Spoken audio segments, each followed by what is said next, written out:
does have a lot of value since both solo laners for Dignitas are melee. There's a lot of melee on that team, in fact, and so the Skarner should have pretty high value.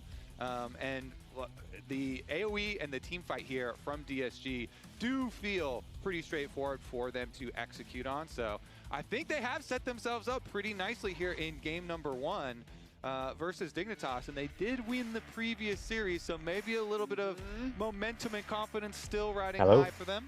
They got to pick their opponent here. I like the Skarner as the only front line because it can still be helped by the Orianna. So as long as sorry, I'm streaming from a hotel room, so this stream's gonna be really scuffed. But this is an important game for DSG League of Legends history, so I was not gonna miss this. I'm streaming from hotel Wi-Fi on the laptop, so don't expect a lot. Expect some technical issues. But you know, we're here. We're here. So Dignitas needs to have some strong early stances here on DSG as we take on our arch nemesis this time around. So Dignitas. We'll see what type of clutch change-ups we can get out of that as the game moves forward. Darkwing's also with the phase rush or in the Orianna for the extra bit of move speed and outplayability once we get into these team fights. There are going to be quite a few things. All right, how we looking? When you think of like Yorick missed. What do we got? What do we got? We got Skarner. We got so phase rush can definitely give a lot of value. Rumble. I like those picks. Orianna, Yunara, Bard. I think these are all our good picks. Oh yeah. These are a lot of good picks. What do they have? I want to see this in action. So we have as casters Yone and Yorick. Their team is a little weird. Currently, show the gold ring. I want to see this in action, Kobe. Yeah, we just started. We're testing. They're Korean players. The most, sorry, our internet's gonna be a little. Okay. That's the game. The most important players to look out for are the Koreans. And then you can pull it down. Amazing. Yeah, Kobe was doing that entire thing. That was 100% Kobe. You guys are putting a lot of pressure on me. So just so everyone knows, if there's a mistake, it is. We gotta watch out for the Korean players. On any North American team, you always gotta look out for the Korean players. Trippy Duck, AJ, thanks for the sub. Appreciate it. Is everyone still level 1, Kobe? Can you show us that? Press the level Let me wait until there's a tiny bit of a difference here. So I can oh, Shaden's 2. Shaden's 2. Here we go. It. Yeah, junglers are level 2. Whoa. Yeah, you can see already off to the races here.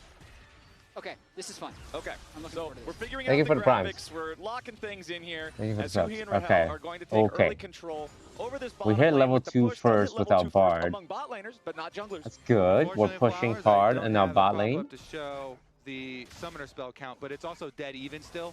Okay. Ignite there also traded with barrier for Rahel in the bottom lane, and both junglers are also pathing away from. Okay, this is potential. Okay, not that I'm jinxing, but if we lose, this might be potentially our last game in the LTA North. I mean, it will definitely be the last game in our LTA North this year, because if he gets hit by a hook and they're blocking the burst damage coming through, you know, we'd be eliminated from this year's event.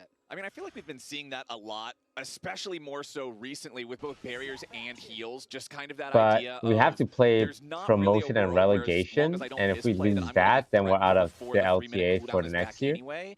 So screw it, why not just cast the thing, get your early advantage, potentially take tempo at level 2 that you wouldn't have otherwise been I'm able streaming to from Germany because I was here for Gamescom for a World of Warcraft event. I fly out Early tomorrow, on, Darkwings, back to going have the LA. advantage of being a ranged champion against the Yone, but once Yone hits full build of Vamp Scepter and Berserker's Greaves, of course, things get a little bit more scary for the Okay. The Wukong's looking, but we scouted him out with our crab. Most apparent in we get this crab? We get this crab. Because, yeah, of course, with the ones that we mentioned from Champ Select are looking at possibility of split push later. Both Yone and Yorick can be pretty good in the side lanes, whereas the DSG one. I've been in Germany for 4 days, and I gotta say, I'm not sure if there's any Germans in chat, but the Asian food in Germany is really bad. If you ever come to Germany, do not eat the Asian food. However, their donors and their bread and potatoes are pretty damn nice. Because if you're putting yourself in pretty damn good. Okay, well, the Yunara Bard and the Orianna. Oh wait, our Orianna's kind of winning this hard, no? Oh no, we used the TP and they did. At the opposite crab that XU does, but since he didn't, it's immediate double crab because it's not like you can go to a lane that has prio. So XU. I play League at a pretty competitive level. DSG won't draft hard. Okay. That sounds like a good thing, so I'm just gonna blindly believe you. Uh-oh, who he gets hooked? But what level? We have a level 4 Bard. We have 2 level 4 spot lane.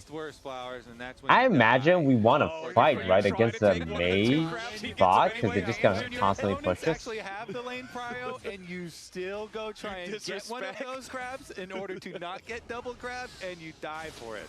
The weird thing about Asian food in Germany is there's so much Asian food in restaurants.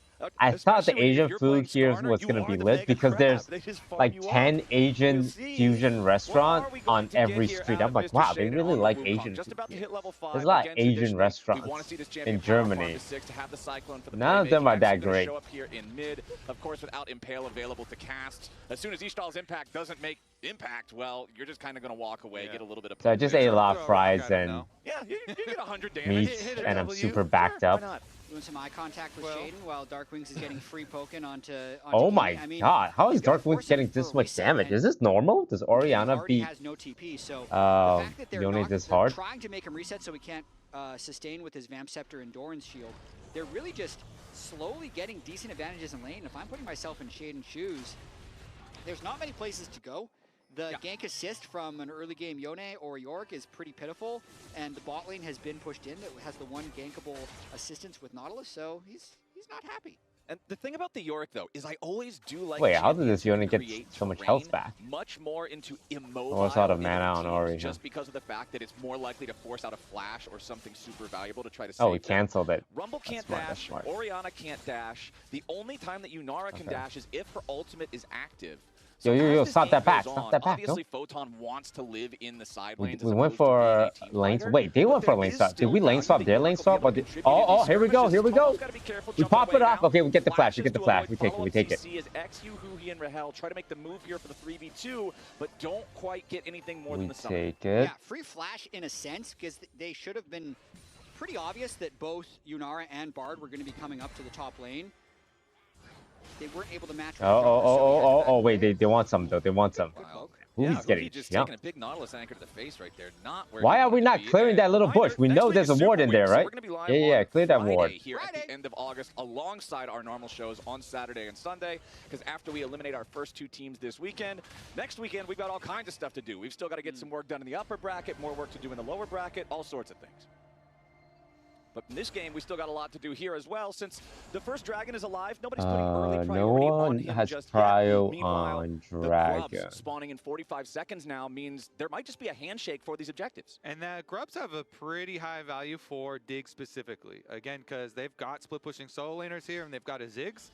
So this team really wants to destroy towers. Grubs, as you know, best objective for that. Yes, sir. Nice little chunk up here onto Huhi again, preemptively before the spawn of that objective. We have to take it back here. Mean that they just go straight for it. Shaden here, of course, level 6 that, okay, nice moves for Hell. Rahel's our Korean ADC, so our entire future rides on him. In that fight. Pretty nice power spike here for Dignitas. Once the Lost Chapter was completed on Ziggs, he's been able to poke a lot more. That's given them prio in the top lane.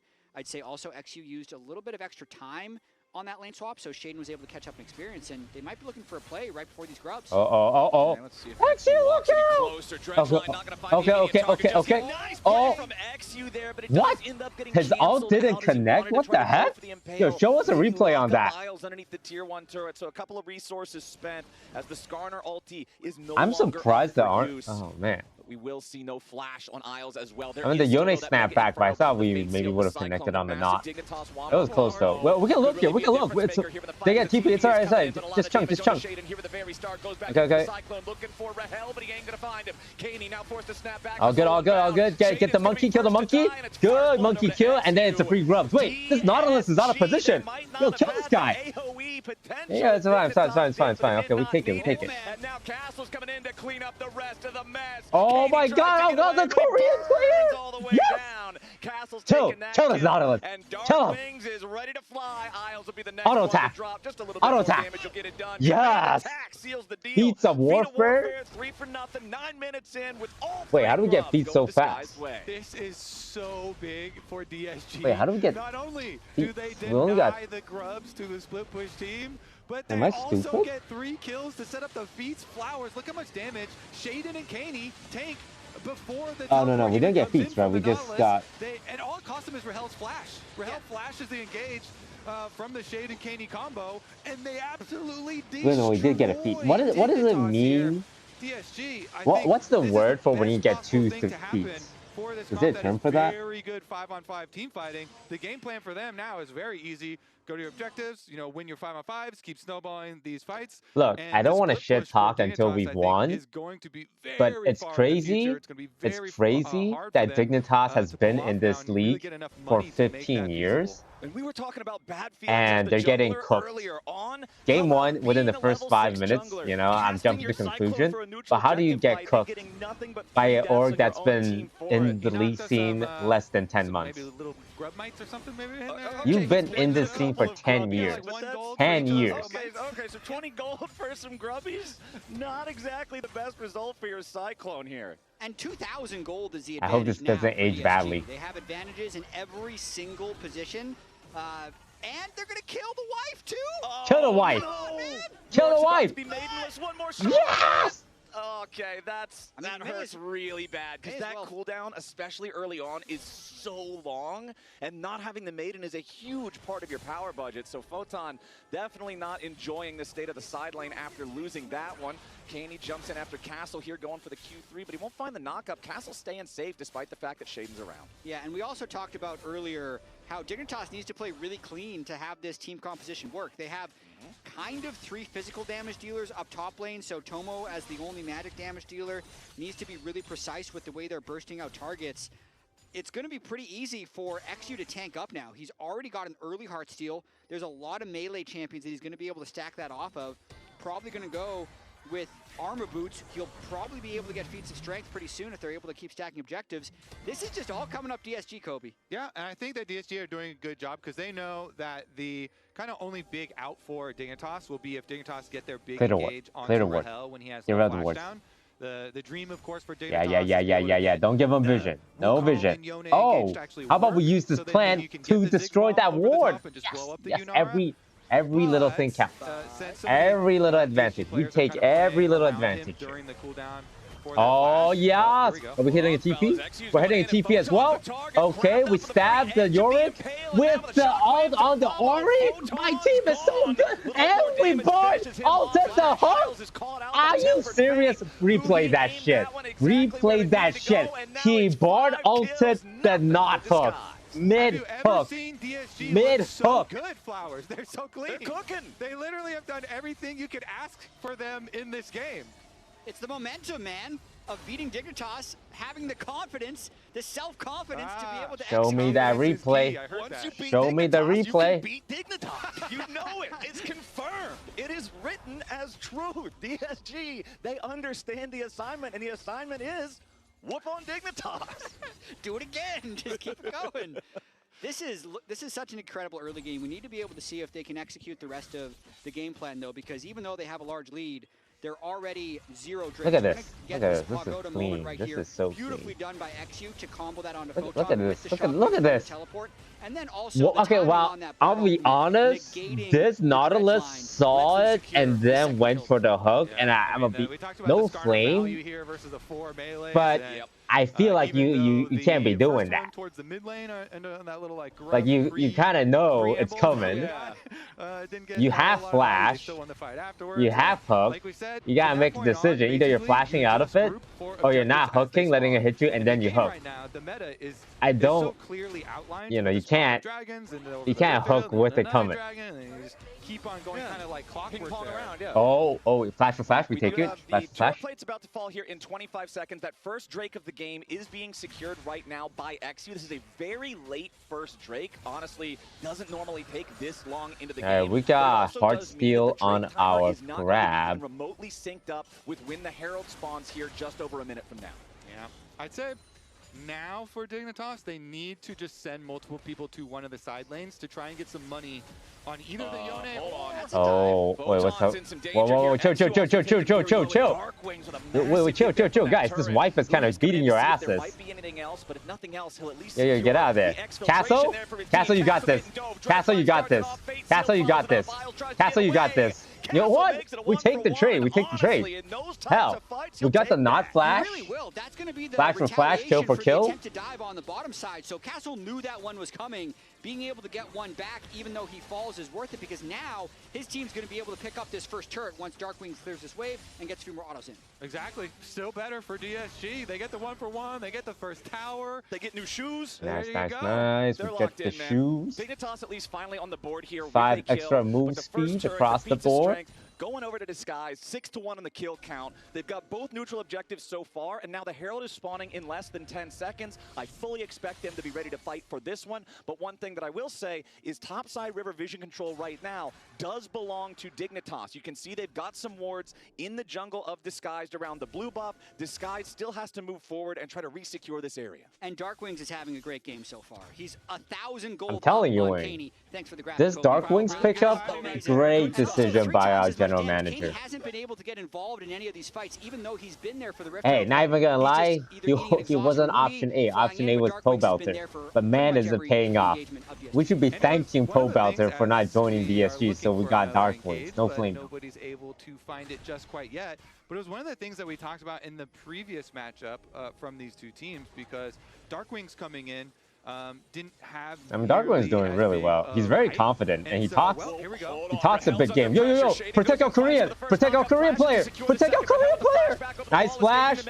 Nice ult! Yes, XU! Yeah. Kill him. Okay, maybe drag him a little too close to our ADC. Not even gonna lie. Darkwings can auto attack. Hit him with the auto attack. Hit him with the auto attack. Dude, Huki is a demon on the board. Kaney still tries to get away, but he's already lost 3 of his allies. What is DIGNITAS doing, man? As DSG 10 years in the league, and this is what you guys put up? Disguised Toast was thinking about making a League of Legends team. This is what he had in mind. Yeah. He's like, it's going to be so fun. We're going to be killing people. We'll be up 9 kills to 1. It's just easy. They're making this game look easy. Now is the time where you like start plugging merch and you're like, go check out my stream. You know? Yeah. League of Legends is great when you're winning and horrible when you're losing.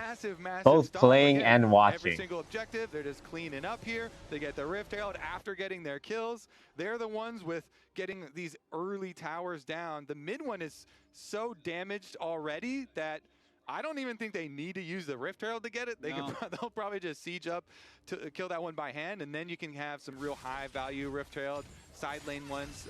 Getting tier 2s with Rift Herald is super nice because it's a big gold cash in. Very glad that team's kind of coming together. One shot that mid tower if they activate it towards mid as well. And the last time we saw but hey, it's a best of 5. That best of 3, we got a long way to go. Around the Rift Herald point where the games we got would a long way to go in terms of the gold lead really breaking away for one side or the other. We're ahead of the clock on this one. Yeah, we're a little bit ahead of time here. You can see around 15, 16 minutes, it starts to kind of branch away a little bit. We're at 17 minutes, but it's a 5,000 gold difference, which is a little extreme. It really is. They're grouping up already. They will use the Rift Herald. Guarantee this turret right here. One shot. I wonder if Dig's going to try and defend this, because don't defend this. You better not defend this. We're going to fight you guys. We're going to fight you guys. Watch out. There's a Yone on the side. There's a Yone on the side. Oh, wait, this is good. This is good. Nice board out. Nice board out. Wait, he is crazy on the bar. He just saved Darkwings. That looked like it could have been their angle. That looked like it could have been their play. Dude, wait, this Huki guy's kind of goated on the board. Understand why they did it, because they could create a numbers advantage with the teleport advantage of Photon. Huge save on our Orianna. He was about to get murdered. Decent burst onto Darkwings at first. Huki's Bard was on time. Darkwings could flash out after. So far this game, I'm back in Champ Select. This can be a truly heaven or hell champion in being locked in versus just kind of lollygagging about. All of these ultis have had a lot of value so far, and this pick is paying dividends. Flowers, can we become the region of bards, the ultimate bard region? In A being the bard region. Oh, kill this guy. Kill this guy. Yeah. What? Hey. What was that ult, man? What was that ult? Come on. This side lane. He's about to die. The maiden is going to go with them. Who he said. I guess he was going to flash out with Castle. For Castle's Rumble, that is still the only death for anyone on Disguise so far this game. And remember that it was in the context of he took somebody with him in a 1v3 and bought time for his team. Death. It almost Stay focused, guys. That one does still count. Yep. Okay. All right. Well, the math guy said it. Yeah, guys, I'm on hotel Wi-Fi, so it's gonna lag every now and then. Well, Rumble now also has his next item completed here, and that's going to make things even more difficult. See that one right there? Yeah. That means I'm on hotel Wi-Fi, and normally this would like. So what happens is every 20 minutes, I completely lose internet. But what I've been doing is I've been streaming to a different server, so that the stream doesn't completely drop when I lose internet on my laptop. They're not completely losing for that, Jack. Yeah, you don't have a flower graphic. Yeah, man, come on. You're making me feel inadequate. You're doing great. Prepared for the flower count. You're doing great, buddy. So far, I'm a huge fan that production gave us this tool. It's also, very fun. the flowers are always permanently. So if I do start lagging, which I will for sure start lagging, so, Dig, what are they gonna do here? the stream will stay up. And oh no, they're playing again! They immediately followed up with a bunch of burst. DSG trying to buy some more time. Oh no, it's fine, it's fine, it's fine, it's fine, it's fine. A huge pick for Dignitas. This guy's now they want this. They want this. Darkwings, you got caught, man. Shape up, buddy. That's fine. This is doable. This is doable. This is doable. This is doable. We want to fight them. Fight, fight, fight. Don't go for this 50-50. It's alright, it's alright. We get the Otacon. We get the Otacon. Wait, 2v5? 2v5? 2v5! Yeah!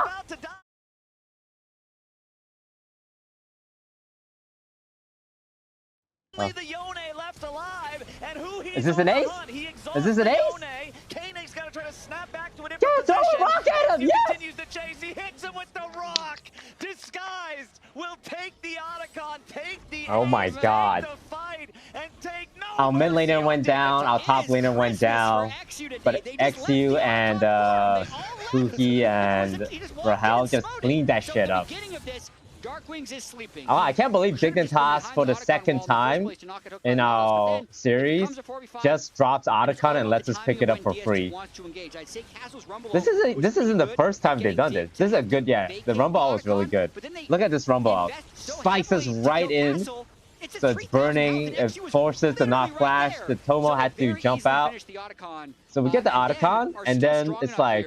in the 3v5 to take them out. I think that's what Dig nice. wasn't necessarily expecting. Yeah, our AD is so strong. The double flash in. Yeah, I think what Dig was thinking, they're like, you know what? We are losing this game. Let's send it. Wow, it's so nice to see our team happy. But because I'm gonna be honest, when we were losing 0-10, they were sad. I'm so happy to see them happy. I guess probably the adjustment that you make there, if you're thinking back to it, you're like, okay, well, we should still go on the Flashless Lumber. Everybody except Shaden maybe, and at least stay around for a smite fight at the Otacon. Have a shot at it, yeah. But Skarner's always all right. What was that? Free ult. We'll take it. DSG still with their large lead here. 8K at 22 minutes. On top of it, doesn't seem like that possible branch in the timeline for this game is going to take a turn towards Dignitas. It is still DSG paving that road straight towards the Nexus. And Dignitas, we talked about their AoE and their wombo combo potential with like the Wukong, the Yone, the Ziggs. I really like the itemization that I'm seeing out of XU and Huhi because we've got the Redemption on the Bard. We've got the Locket of the Iron Solari as the third item for XU. He knows he's not going to have super high econ going forward, so just buy cheap. Itemization is very team-oriented, huh? Using the shield Locket and Redemption. That was a harsh. That's an amazing Skarner build. I love this Skarner build. I want the boots upgraded with the armor boots, but for now, he's at 3 items. I mean, Shaden's at 1.5. That is a good point. God damn. You should always have your item diff is crazy. You upgraded boots because you've got the bonus boots, and especially once you get 2 items, then you can even further upgrade. Bonus boots. Bonus. Oh, you guys don't want a piece of this.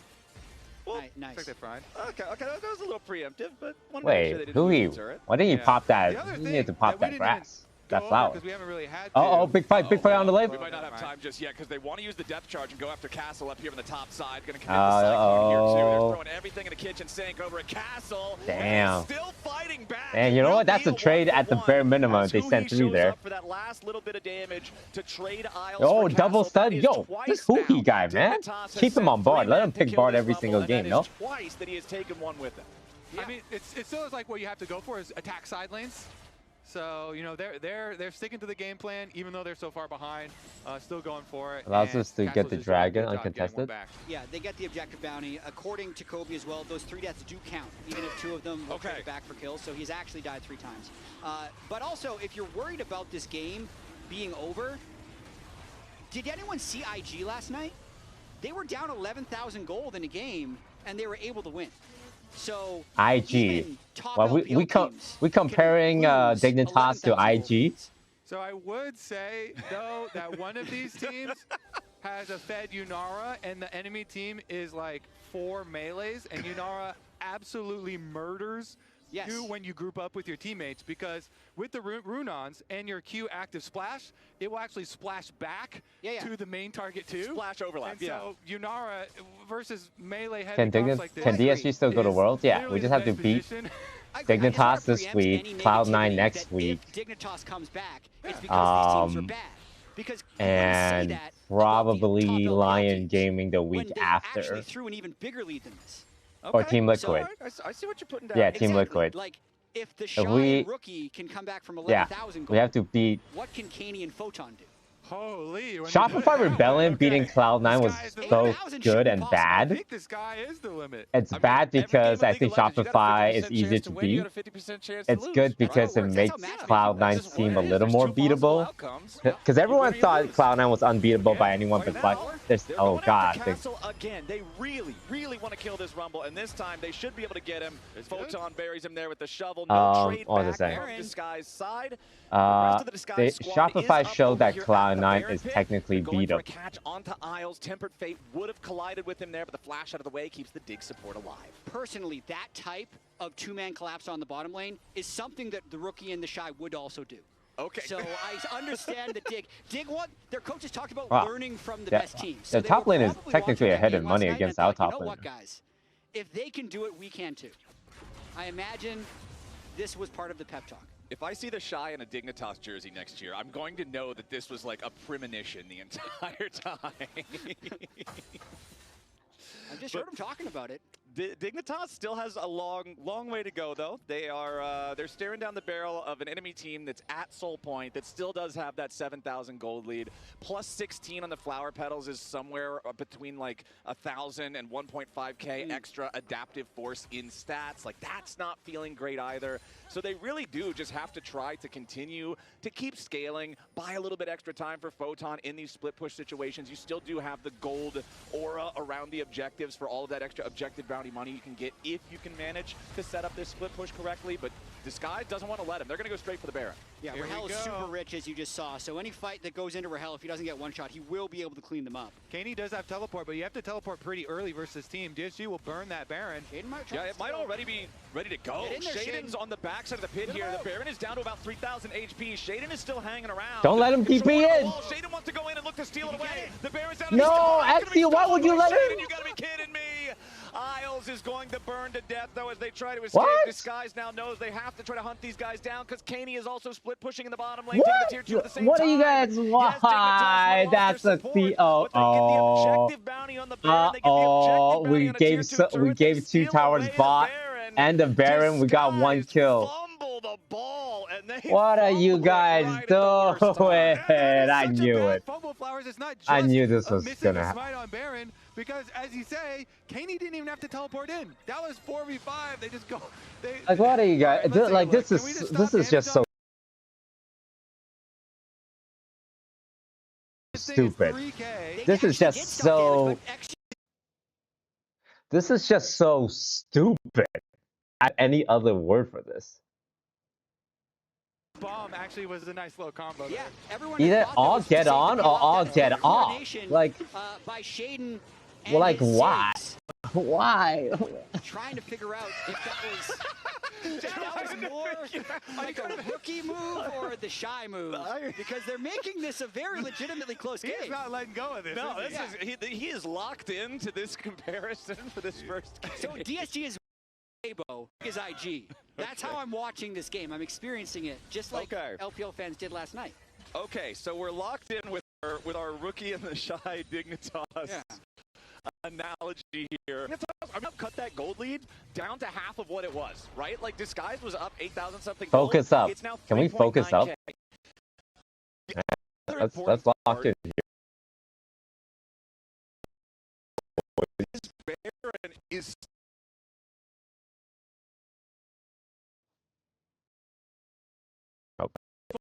on in 20 seconds. As long as Dig gets this drink, you stop them from getting soul yet as well.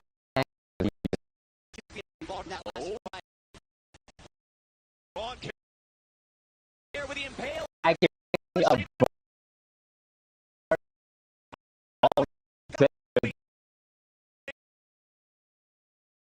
both already gone. Dignitas tease the death of Tomo.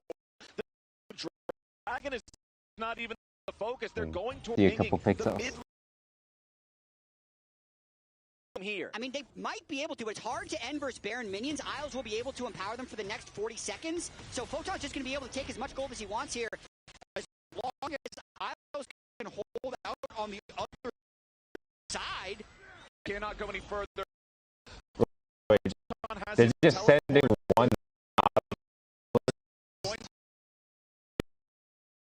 protect them?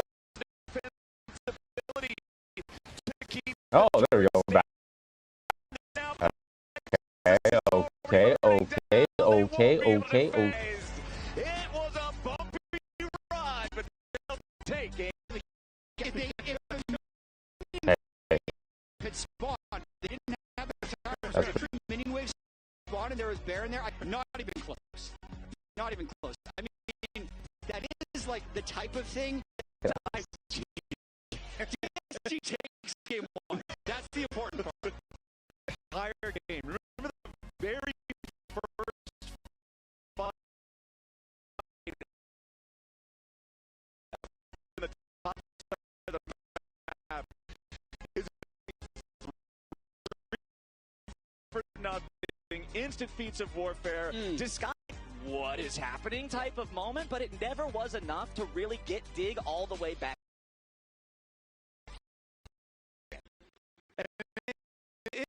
It is cool that they were like the top, like going over to DSG in such a one-sided manner.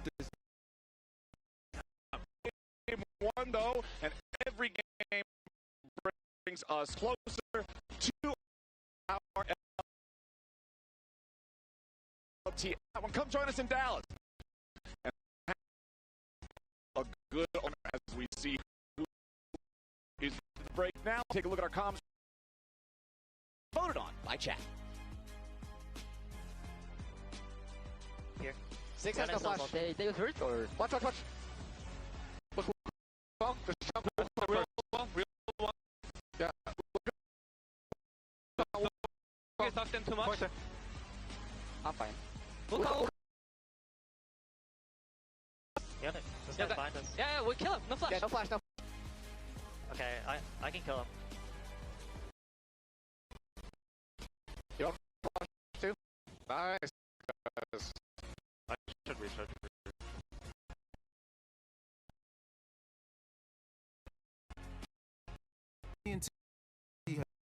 The new guarantee are not guaranteed.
fed. Scan the QR code for LTA deals only on Uber Test 1 Eats. 2. Test 1 2. Test 1 2. Test 1 2. Hello. We back.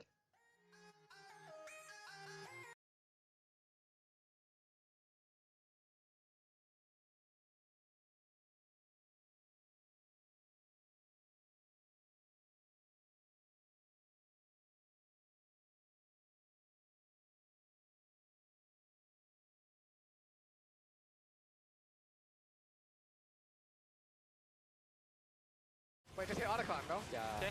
Yours falling straight, yours coming back, yours coming back, fine. Look here, look here, look at York, no flash, no flash, no flash. I'm not there, guys, okay? Sorry. Yeah, we're cooking, we're cooking, we're cooking. We did use a lot of our good picks. Oh We're no! fucking cooking, baby, let's go. Yeah, yeah. Good shit. That guy's 1 HP. Hey, how about, hey, show the replay where we got Baron stolen.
Okay. We used a lot of the strong picks, so I'm a little worried. Dignitas used a lot of weird picks, though. I mean, I've seen York around. Struggling all year. Split 1, we struggled. God, I can't look at I don't think we won a single series. I can't look at. Don't show my. Split 2, Don't show. we won I'm one game cringe. out of 7, and we had to make some changes for. Yo, you gotta. Team. You gotta give me like a jump scare warning, man. Have to go through a relegation tournament. Probably going to relegation with this group. Can't just be putting my face on the screen now, and we can only hope.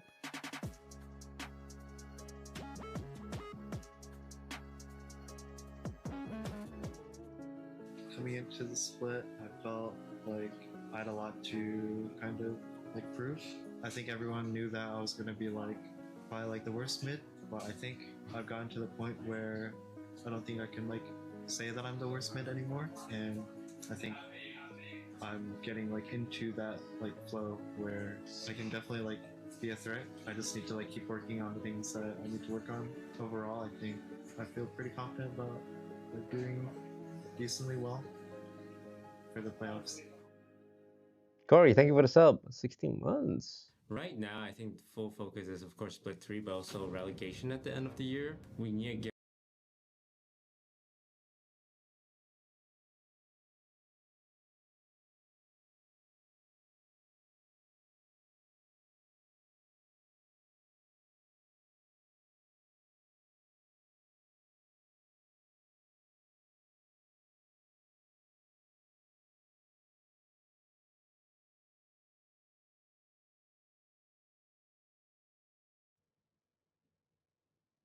we get 8 months of practice, and then we have to defend our spot. If you lose it, then you go back to tier 2. I think we can keep improving, because every month, every week, I know our team's getting better and better, and we just need the time to fix our mistakes, learn from them, and just get more experience, because it's our first year in the LTA. So, you know, there's still a world we can make it to the finals.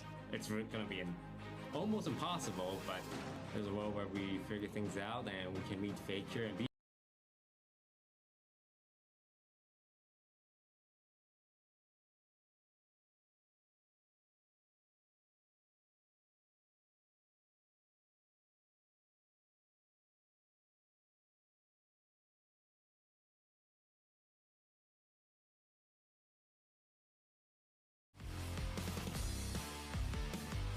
back to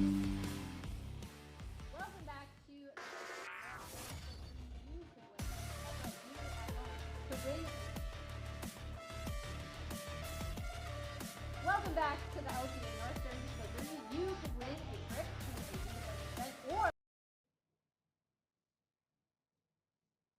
Yes, but I can't find it. You can't find it? I can't find it. I'm on the hunt for my own statue. I got my one. Yeah? Crazy, yeah. You can use mine. I'll lend it to you. I mean, we just did not I did the look. double guns. Oh, that's close. I did like the single gun. You did? Oh, really? Yeah. Oh, it's about the quality of the gun more than the quantity. Exactly. I forget what I was doing. I'm standing and like holding my hands in front of me. I don't know. Okay. You know what's crazy? We were gonna hire so much of the Dignitas people.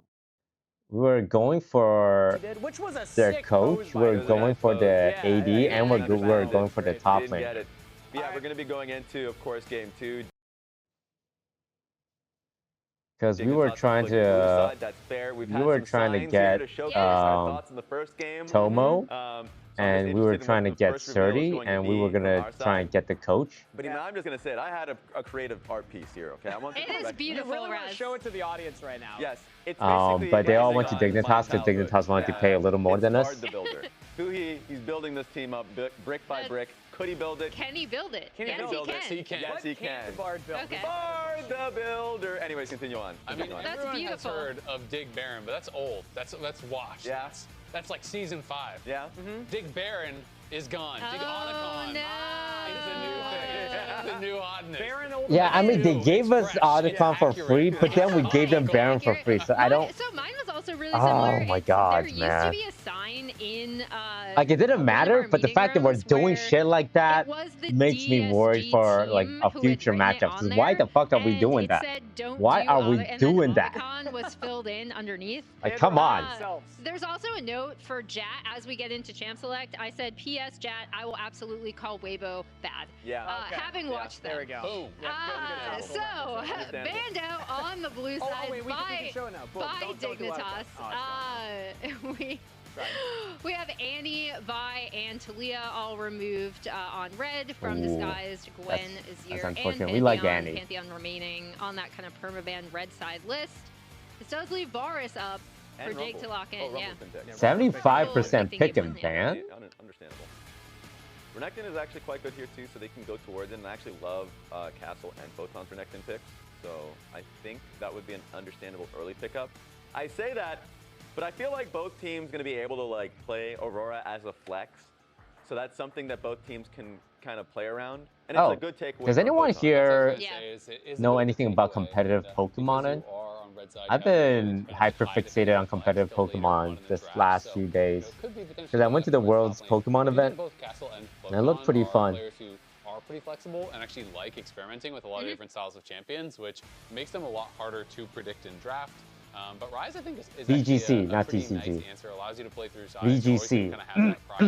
Right now, I'm just learning all about the stats, the EVs. Also, why are IVs still a thing? Like, I feel like they need to kick IV out of the game. Like, EV makes sense. Yeah. And honestly, but like IVs are such an outdated concept because it's like you just want max IV for everything except speed for trick rooms. Like the EVs make sense. Okay, you want to train your Pokemon in certain ways, but IV nowadays doesn't really matter because you just bottle cap them, right? There's a way to set your IVs now, so it doesn't matter. Like you just have a way to max out your IVs, and the only times you care about IV is when you want a zero speed IV for trick. They just went Nico early on the side of Dig, because I feel like if you just go Varus Nico, you give yourself such a powerful. It's just unnecessary. Like I think EVs accomplish the job of like. It's so flexible. It does like they both kind of the same thing, right? It's a number you try and set. So I would have liked them to kind of EV, you try and set that number. IV, you try and set the number. So why do you have IV and EV?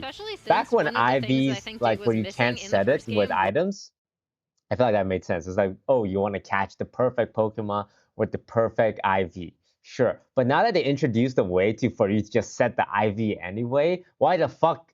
It's the same as an EV, except in a different way. Instead of trading it, you just get items. You just go fight Pokemons, get money, and get the item to set your IVs.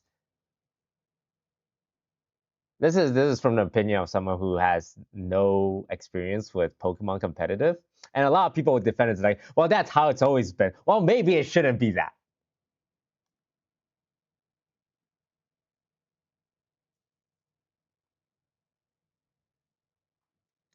EVs, hella sense, tons of sense.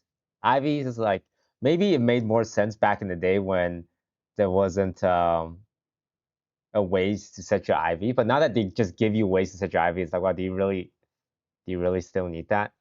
Also, the whole like 4 points of EV is worth 1 stat.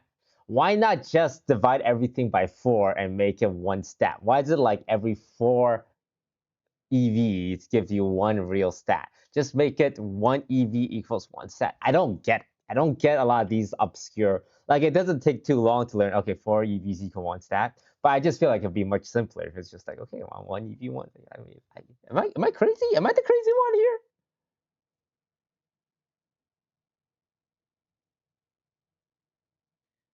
It's because defeating Pokemon gives you 1 to 2 EVs. You understand they can simply just give you 1 EV, right? You guys are operating under the assumption, well, they can't do that because then this would be. They can't just. They can just change things. People can change things. You're using justification for an outdated, obscure system by saying it's because it's an outdated. That doesn't make sense. Just change things. You can change things.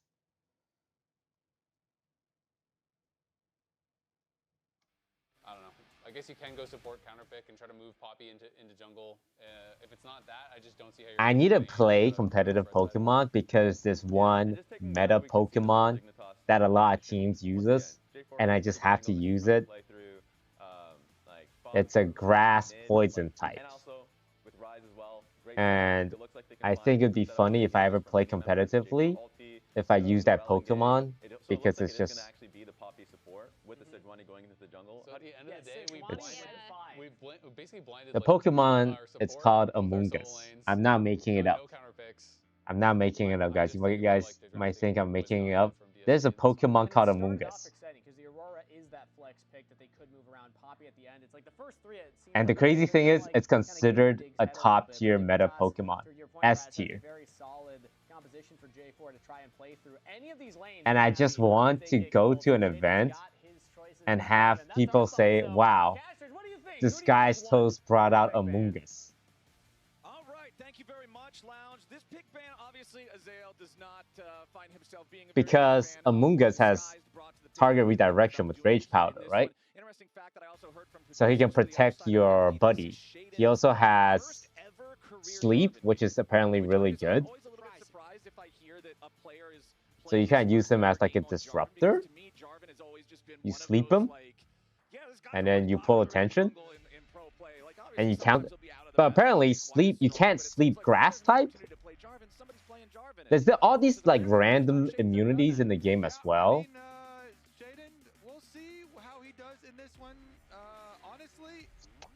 That you're just supposed to know. Prankster gives you priority on your status moves, right? But Prankster doesn't work on dark types.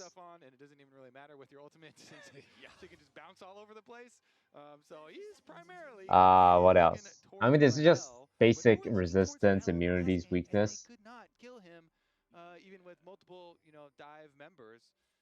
Alright, how are we looking? They are playing Jarvan. Ooh, they scouted us. Damn. We're playing Sejuani, Castle and Bessa. Rahel, Jin, Poppy, Huhi. Okay, we got 3 melees, which is always good for Sejuani. First time Jarvan, I mean, to lead the game in damage. Right, everybody else, it's just a box full of donuts over here. And then Jarvan with 126, just feeling fantastic. First time Jarvan as well, Flowers. Yeah. First time Jarvan, first damage of the game, first attempt with the flag, and he hits it. Beautiful gameplay so far here from Shaden. And honestly, I can't wait to see more. Yeah. But I was looking at Pokemon teams. It feels like the meta is pretty defined, though, right? I imagine if you want to go off meta, you have to know so much about Pokemon. Like you have to know every Pokemon. you have to know every Pokemon's moves as well. And I feel like in Pokemon, there's like, isn't there thousands of moves and thousands of Pokemon? How are you ever supposed to just have all that knowledge? Do you think that edge is potentially like dulled or evened out by the fact that you've still got to recover from like the Oh wow, you have to auto each of these individually. Like the momentum of the whooping. Yeah, exactly. I can't even remember the 18. Well, I can remember the 18 types. Okay.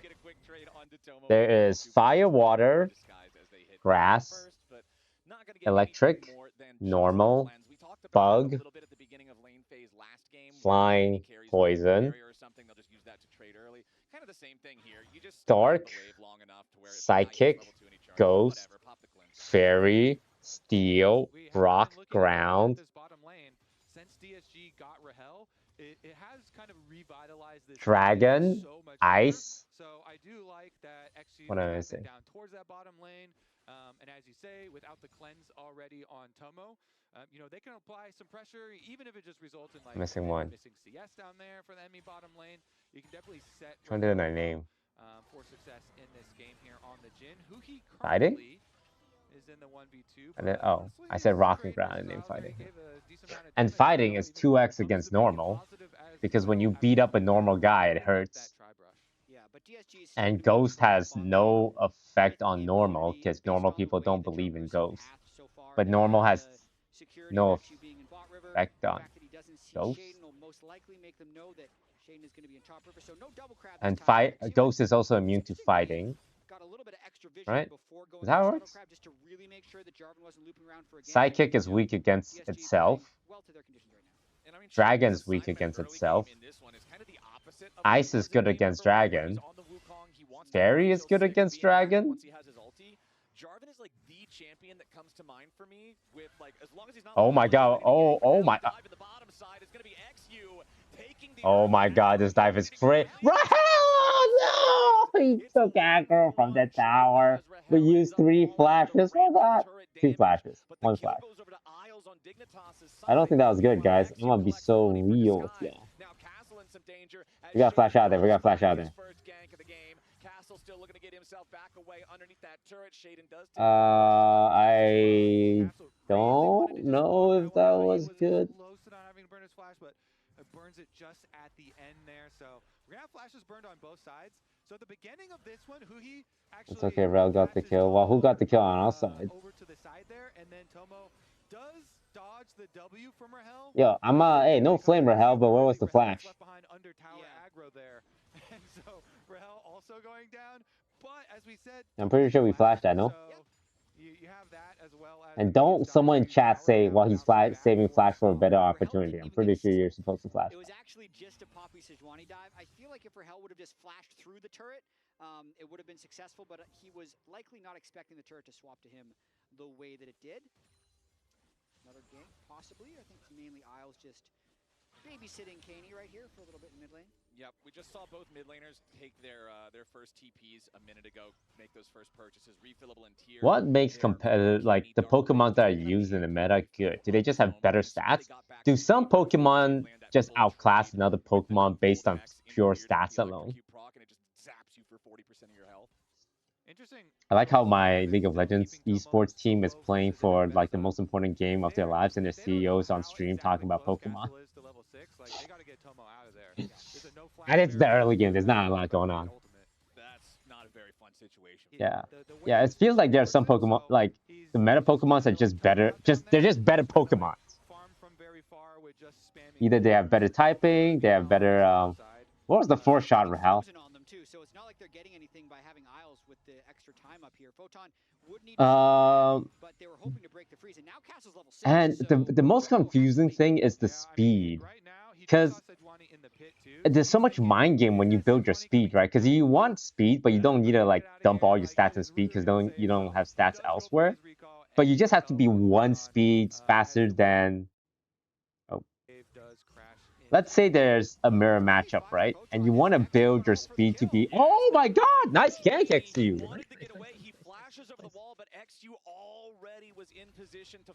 Yeah, it's like, oh, I'm gonna predict my opponent has 100 in speed, so I'm gonna do 101. But maybe his opponent will think, well, he's probably gonna outspeed me by 1 point, so I'm gonna do 102. Immediately getting the ultimate on cooldown, plus getting the kill and flash. Another good start to this game by DSG. And again, in this one, DSG have a lot of pick potential across all of their champions. And there's Trick Room, and there's Tailwind, and then sometimes you can Trick Room the Trick Room, but sometimes you can taunt their Trick Room setter so they can't Trick Room. And they try and hit you, sometimes you can flinch on a switch in, but you have to predict the switch in. But they might use Protect. Isn't it just crazy amount of rock, paper, scissors predictioning? Is pretty scary when you get your flashes burned. Plus the conclusion of this lane swap just in a tournament, do you know exactly what your opponent has? Like their EV spreads, then the item they're holding? Because I was watching replay of the most recent World Championship. They commentate as if they don't know the EVs of your opponent. Like you don't get that information. So you know the Pokemon and the item, but you don't know the EV, right? Then that probably makes speed stat mind games pretty important. Like you have to figure out during the series, okay, we both have an Incineroar and there's no like speed modifier, but they acted, so they're probably like X amount of speed.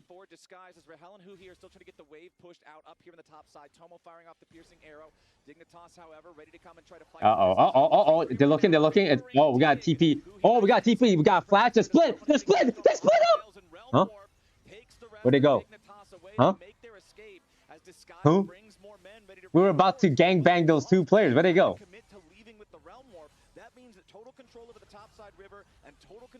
I was like, oh my god, they split up 2 to the left, 2 to the right. This is the freest double kill. Who? Who? I was kind of considering, is he actually going to even teleport bottom to get there quicker? It depends on how many of those minions are dying to the tower right now. Maybe there is a cannon minion down there, so maybe if I play Pokemon, I'm in a good spot because my favorite Pokemon is considered an S tier Pokemon, Amoonguss. Get a few of them and does miss some of that wave that was pushed in. DSG had a lot of resources to spend there. I think Dignitas is a little bit lucky to not get. Also, in Pokemon, every Pokemon has speed stat and determines the speed order, right? The turn order. But there's also priority. So you gotta know like the priority for moves as well. Don't do this dive. Cancel dive. You guys didn't get the stun. He got the root. Cancel it. Go home. Get the dragon. A chance and angle for the kill there. So Disguise now just going to turn their focus over to the Drake. Good. I'm glad they canceled it.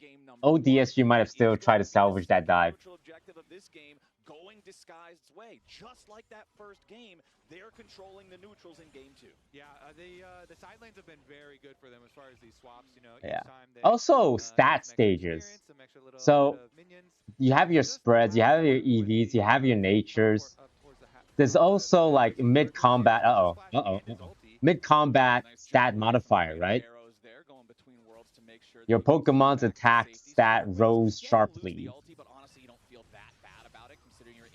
Your Pokemon's defense stat dropped sharply. And then that stat modifier only lasts until you switch them out. And the calculation is like 50%, 30%, 20%. Are pro Pokemon players doing all these calculations as the fight's going on? It's like, okay, my opponent has about 200 in defense. If I have a 15% increase here and they have a 20% decrease from my status, and then I'm holding this item and this is the nature I have, according to my calculations, factoring the 15% variability, I have about a 37% chance to one-hit KO this. In the meantime, I guess ultimate here for Castle is going to be a nice cooldown advantage. No way, right? A lot of times you try and use and then also just the basic factoring during it. Weakness type advantages. Want to get the little buffer through the Q there, I guess. The sweet spot. Firing off their ultimates left and right here. But Photon's held on to his, so he didn't pop it to go for a full chase. What so is there like the new season's regulation H, right? Does anyone know like a really simple team to play? Like you mentioned, Jad, it's not like there's an objective to fight for another 3.5 I minutes like or so. Pokemons that hit hard. Is remember that in game 1, the Herald and the Dragon, they were entirely desynced. Yeah. In this I game, did see. they're going to be spawning at roughly the same time. So again, it's one of those things where as soon as I notice that in a game, I'm always thinking about the opportunity, particularly for the team that's behind, to just handshake trading the objectives instead of going to contest them directly. Absolutely, as long as they can have the setup to do that. So it's going to be about prepping the waves properly so that they're able to make that trade and not just let a team completely push you off of mid-wave. Hello. Sorry guys, my good mic ran out, so now you're getting Tyler one headset mic. Is consistently getting some push onto the Ambessa, so Dig has the tools at the moment, I think, if they want to be able to pull off that trade. Anyway, back to Pokemon. I saw this Pokemon. Wait, this is better? Oh, that's crazy. I saw this strategy by a guy called Wolfie Glick. It's called Perish Song, right? It's a strategy where your Pokemon will cast a spell that will kill every single Pokemon on the board in 3 turns.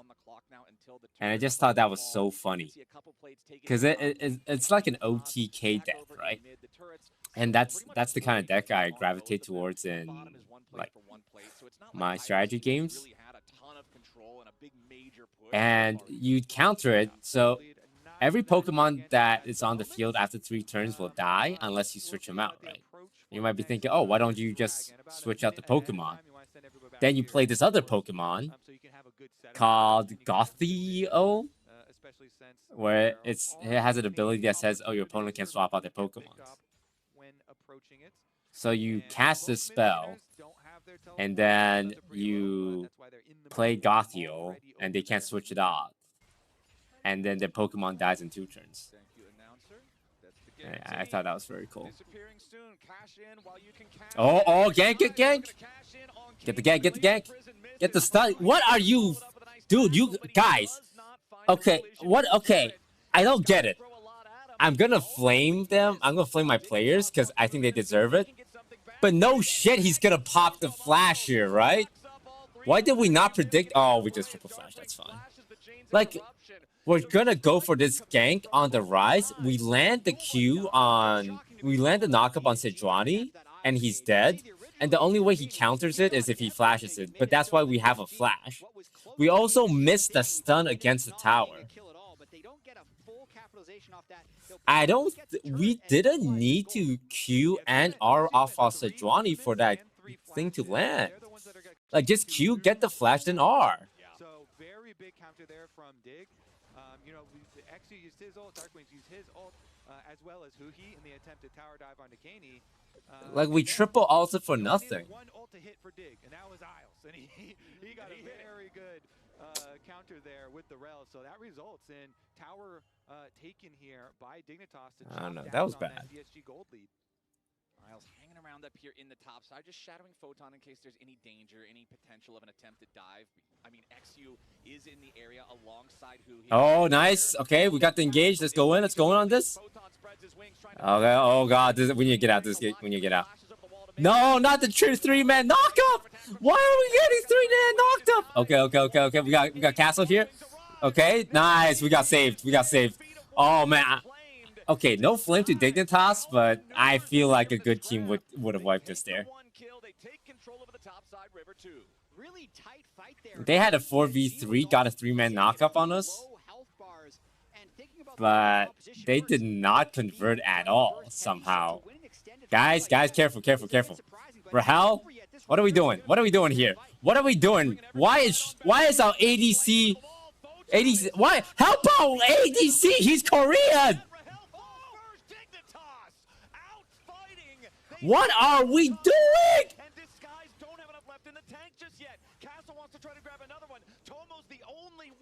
Everyone just left him to die. Fucking guys, this is absolutely trash, man. Come on, Lockin, we're better than this. Like, look at Rahel here, right? There wasn't an actual reward for DSG for winning the first half because the Rift Herald just resets right afterwards. So I mean, I was okay. To be fair, I also think Rahel should have stopped hitting the fucking Herald and go.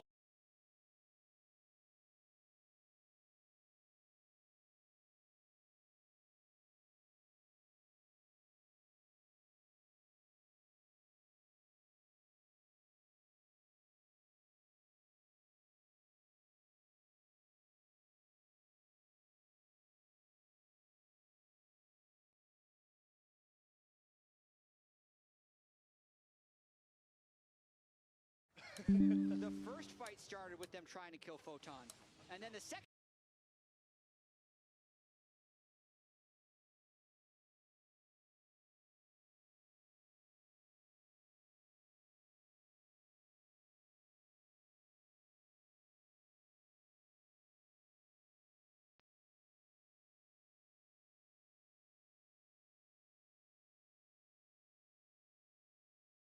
Last time these two teams played, it was always around Rift Herald where the games would start to diverge in terms of greater gold leads. And even though the gold is still only not even 1,000 apart, it was a big swing from Disguised's control back towards Dignitas. And DSG, like their composition is really built to kill low mobility carries. So they gotta stick to the game plan, spend all of these resources on the Rise, on the Varus, get those flashes burned, and get those low mobility carries killed. You know, with their Ambessa, with their Sejuani, with their ability to flank here, especially with the Aurora. But we're going to get a reset back down to the other side of the map. How do they do against high mobility bruisers? Yeah, because currently Photon Shaden are both pretty strong. I mean, yeah, they were so close, but close does not cut it. It doesn't. Aatrox has a lot of healing, especially with Sundered Sky, and Photon was able to come back, and Photon ended up getting 2 kills in that fight. So it gets even harder with all that extra money. You know, he's got tenacity from Merc Treads, he has so much healing from his own kit, as well as the Sundered Sky. Bruiser really is the key there, so him and Shaden really okay, God, it's fine, it's fine. We gotta start playing around our AD Korean, man. Yeah, and again, it's not that bad, because it's like we're just only 1K off, but I just, you know, as a League of Legends lover, I hate seeing sloppy plays. And that shit was sloppy.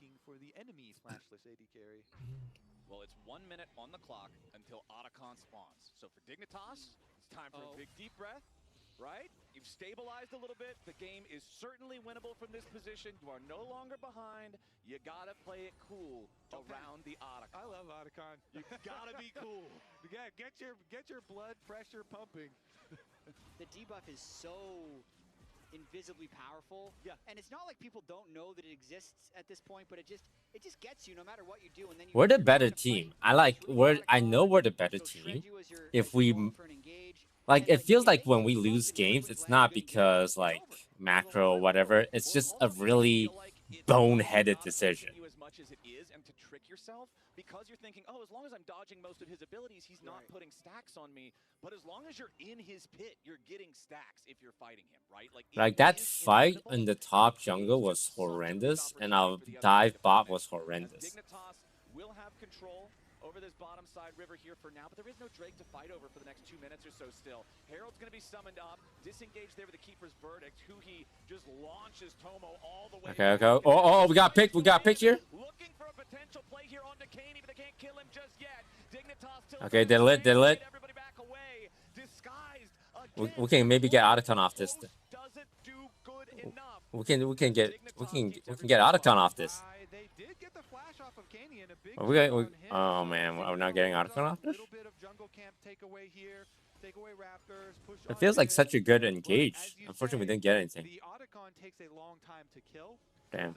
I mean, it's probably safe to not go for it, but it felt, yeah, they're going straight for Otacon because they probably think, oh, they might take Otacon off this. And it is just a small little win there for This could be a we need hey, whoa. Why? Oh man, I feel like we should have got that. I feel like we should have got that. Was such an overextension by their rel. I feel like we should have killed them there.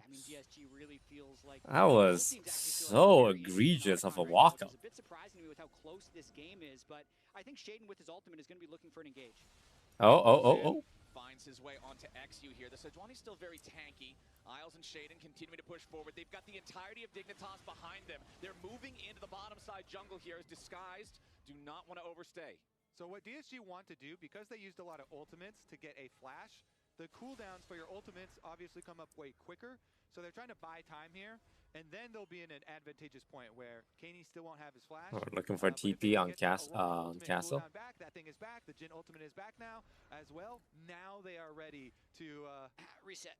No, man, this Otacon dance is crazy. Reset and calm down before this fight happens. It's suicide for either team to start it at this moment because they just don't have enough push on any of these lanes. I think the big play is to go for a pick on your rise, on that rise, so you can actually benefit from what you just spent everything before on. And so they are still going to stick around. Dragon here is up. That thing is a lot easier to take. It does not shred you. Oh, this is it. This is a big fight. This is a big fight. We want this drag. We want this drag. We missed a Poppy, yo. Okay, and best guy. Yes, Tomo's dead. Yes! Watch out, Rahel! There's a guy with a sword behind you.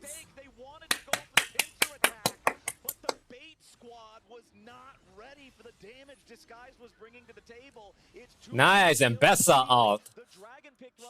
That embussy. Tomo and Isles are still dead, and DSG are now going to dare their opponents to meet him at the You gonna fight us, huh? You gonna fight us? You gonna fight us 5v3? You gonna fight us 5v3, huh? I think it's for sure theirs for DSG. Shaden is on the other side of the map. There's no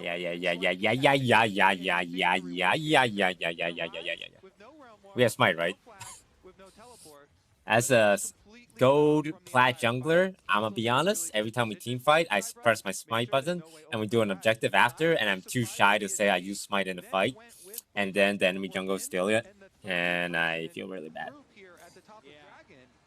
Oh, watch this ambush. Watch this. Did Tomo have flash here? Tomo had flash, he just didn't react. Sorry, I know it's rude to flame players, but Tomo left the team to join 100 Thieves last season, and then he refused the offer and joined Dignitas. So, you know, hey, I'ma be real. I'ma be real. I'm gonna call it as it is. I appreciate his time on DSG, though. He might as well be dead. He's having the exact same impact in the fight as if he was dead. And then it's just really difficult to try and pincer in a team that has snap engage like this. Because Tomo got full CC'd. I don't think so. I don't think any CC hit him before the Mbessa ult. Good job there. Castle with the Mbessa. Go straight in. They got the burst damage, and now DSG. Oh, Rahel, nice cleanse. Good cleanse. Good cleanse. Good cleanse. Get out there. Get out there. Nice. Okay. We had burn flash, but cleanse. Ooh, that was bad. Not gonna lie, that was kind of bad. Just there on that support item. Really big, really impactful right now. Rahel saved flash though. Also, it's crazy that Rahel it's probably easy for pro players, but he just knows, okay, I just need to use a cleanse here. I'm good. I don't have to burn anything more. Because me, I would be like, oh my god, I'm going to die. Cleanse, flash, barrier, redemption. Oh my god, what a messy fight. What a messy fight. Oh, we're losing everyone. Wait, this is bad. What happened? What happened? What? How did we just The charge is still on cooldown, so I think they should just get this. What? There's no way that they don't get this Baron. It is as close to impossible as impossible can be. That's huge. I don't. 25 minutes. Let's go. I mean, the fight was just a long extension of the original mid play. DSG was spread all over the map, so they're pushed in mid lane. Then they make this collapse on top lane, and Darkwings thinks, I'm going to teleport in to save these guys, and they make the peel the fight. But then two things happen. While Darkwings goes for this engage, he just dives into the middle of all of the dig damage dealers so they can finish him off. Meanwhile, Shaden just annihilates Huhi on the other side. So then it is a 3v5, a no flash Sejuani. I don't know. And a free Baron for Dignitas. Yeah, our mid laner kind of showed up and got pounded. Massive swing for Dig as they Our support got picked up by the jungle. Oh, god. Okay. We got okay. Yeah. We take it. We take the pick. We take the pickety pickle. Take the pickety pickle. You get the Baron, and now you've lost a man. So for the next 25 seconds, you can't use all that tempo. I mean, I guess Photon can still try and make some use of it, split pushing, but yeah, there's also no Verisol. So no Rel, no Varus ultimate, you don't have a Yeah, lot Castle, he's landing these ults right now. Photon would just be sticking out like a sore thumb if he tried to apply any pressure and split push, and it just completely neutralizes a big timer here of the Baron buff. They got to wait for the respawn.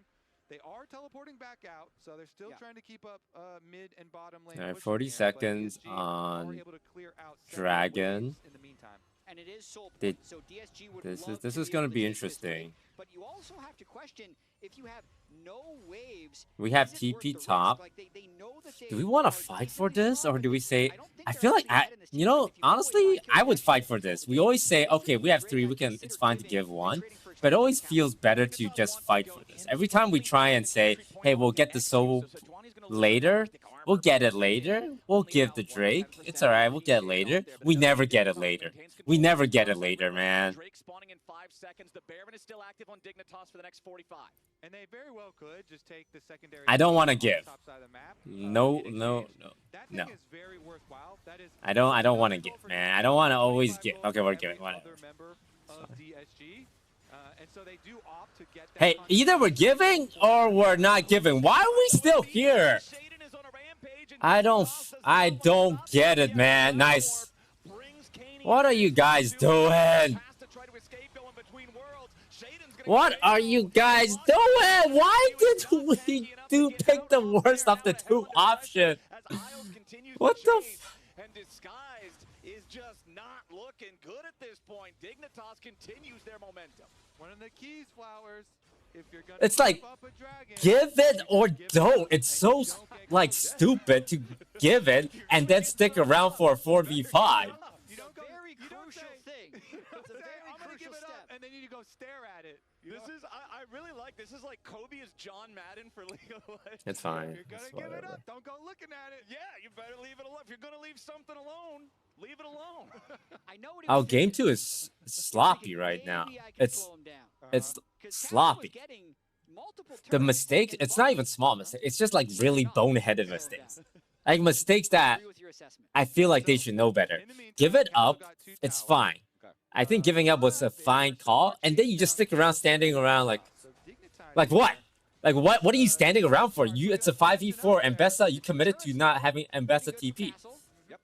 He is very strong on the Mbessa. Both of the top laners are now at their 3 fully completed item power spikes, so very strong on these guys. However, there's a lot of powerful defense. What are we thinking here? What are we thinking here, boys? Death Stance on Aatrox combines really well with his healing. Oh wait, Castle is in there right now. Oh no! Oh god, Dark Wings. It's 4v4. Yeah, Dark Wings is struggling right now. And now the Fed Ambassador's in the middle of everybody. He's not strong enough to outplay it just yet. Wait, Mbessa? Help her out! Help her out!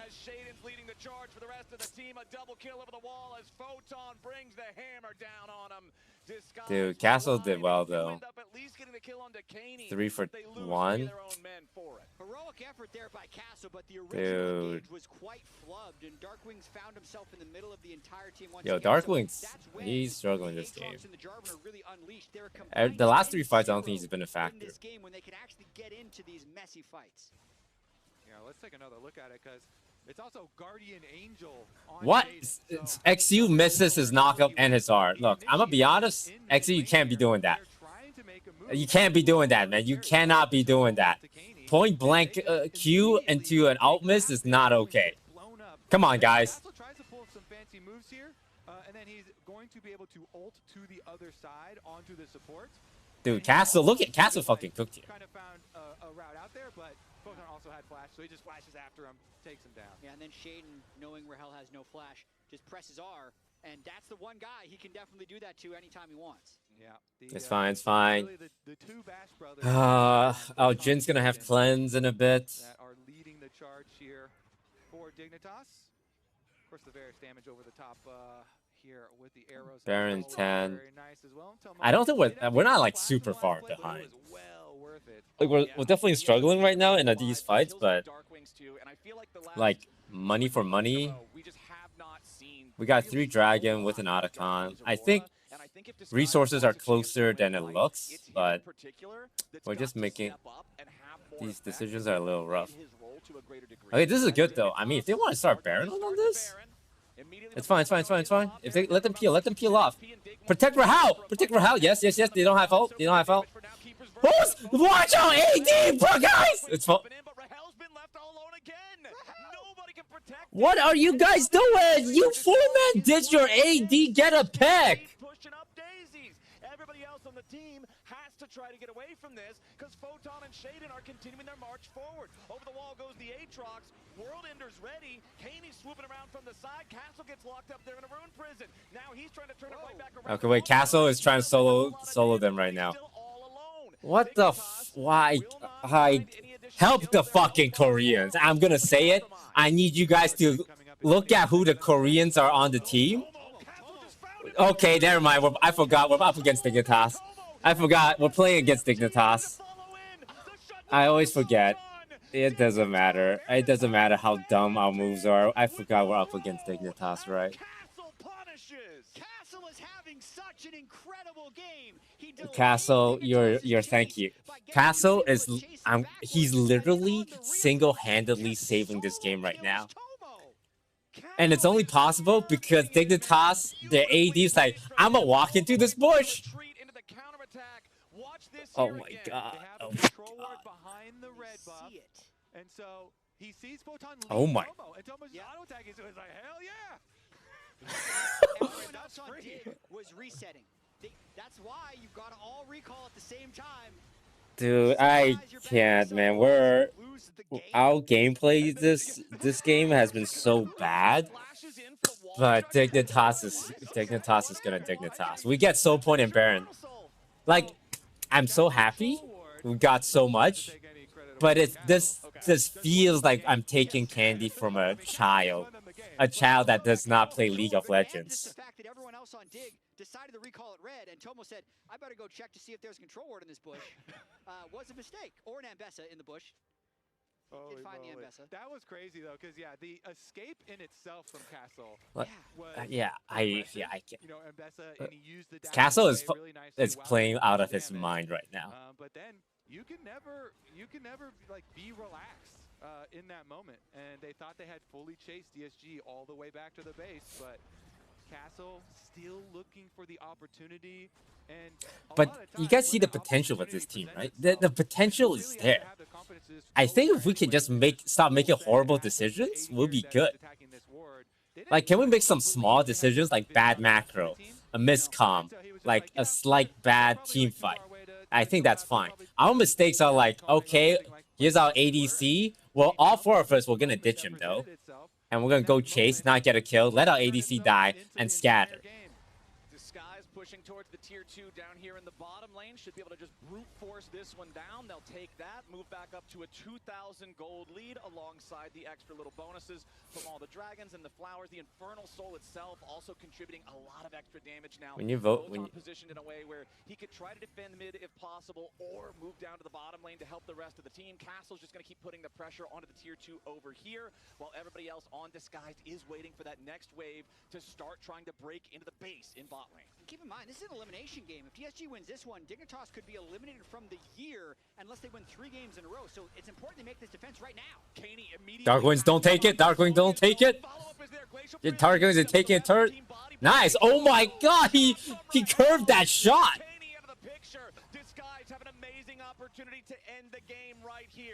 What a snipe. Rahal, get on there. Oh god, they're chasing him again.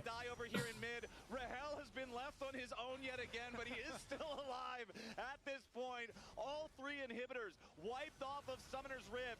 Dignitas scrambling to try to hold on here in the second game. Darkwings gets caught a little bit there by some of the Aatrox damage. Photon wants to go in and finish him off, but the Nexus turrets are about to die first. Dignitas still 4 alive, but not for long. Photon's going to be the first to fall. Dignitas Castle, you beautiful man. Castle, you beautiful man. This game was won off that Castle wraparound. That one decision by Castle, it's like, yeah, I think that AD's gonna face check this bush. That one decision by Castle led to a Baron and led to Dragon Soul.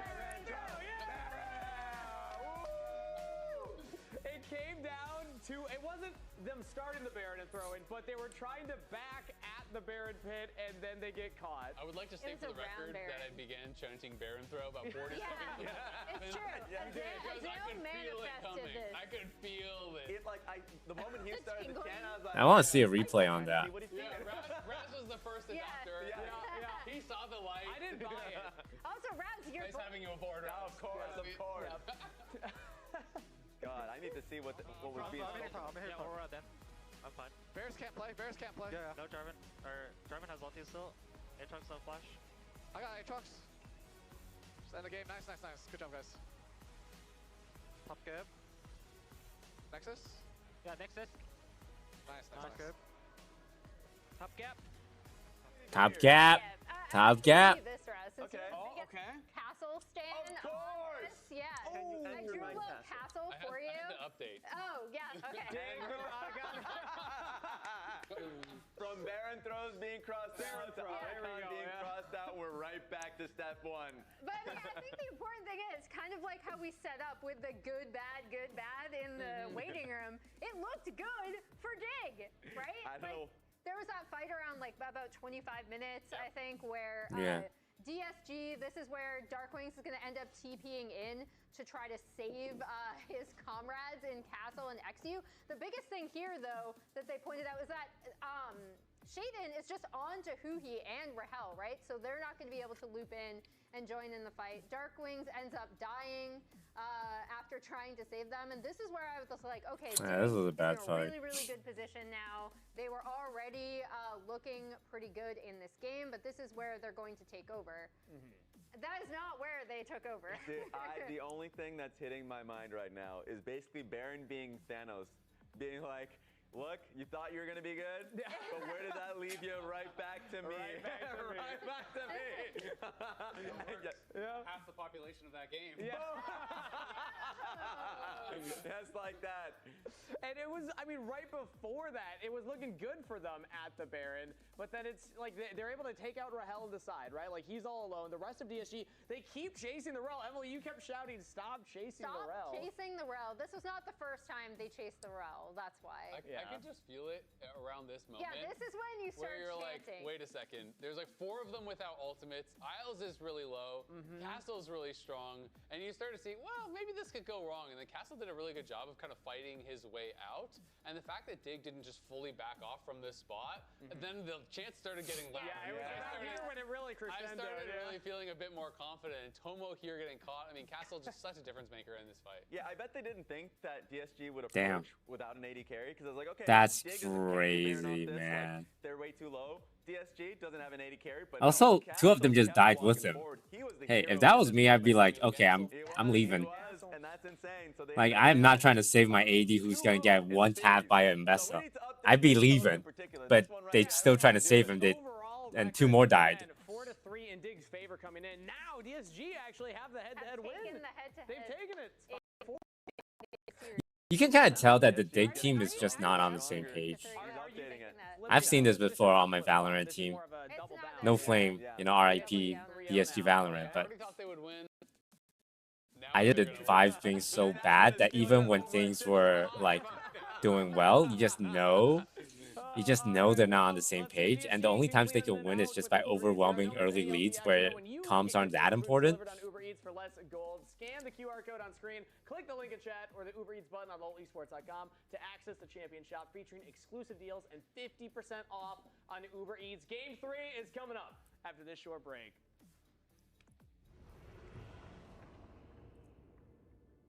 When they speak of Viscero, unbroken,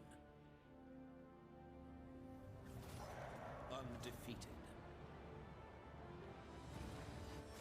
of a warrior who repaid mercy with allegiance.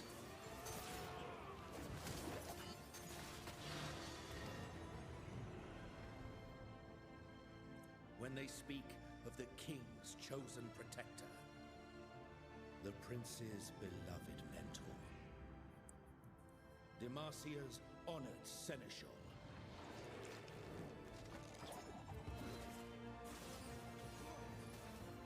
when they speak of the foundations of our kingdom,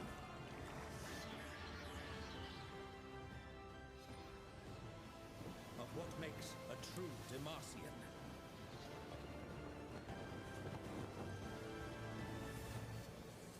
They speak. Wang Changting, thank you for the sub.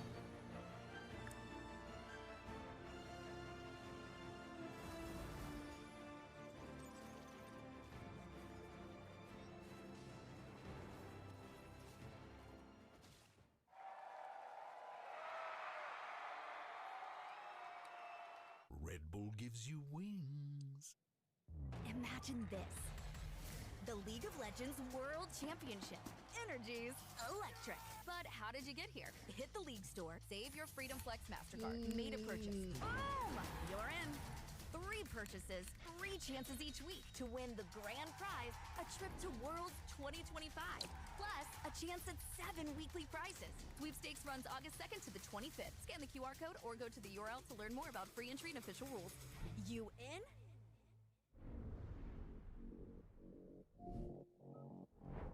Ready, set, go!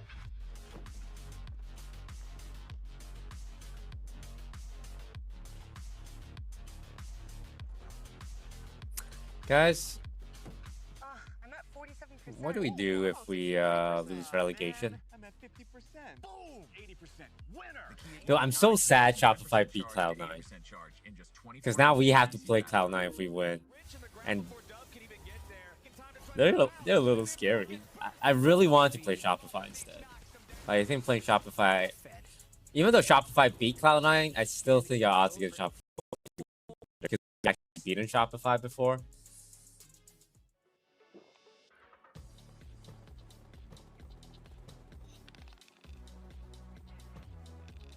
Gives you wings.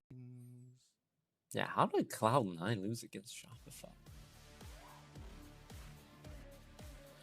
Because I don't think Cloud9's picking 100 Thieves or Lion. Actually, if 100 Thieves manages to beat Lion, I think there's a world where Cloud9 would think about picking them, but I think they'll still pick us. I think if Lion beats 100 Thieves, there's no way Cloud9 picks Lion.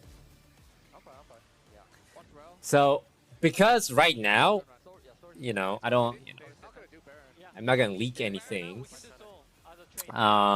People consider Lion to be like the 5th, 4th best team, and people also think 100 Thieves are in the worst spot they've been in years. But I don't know if that perception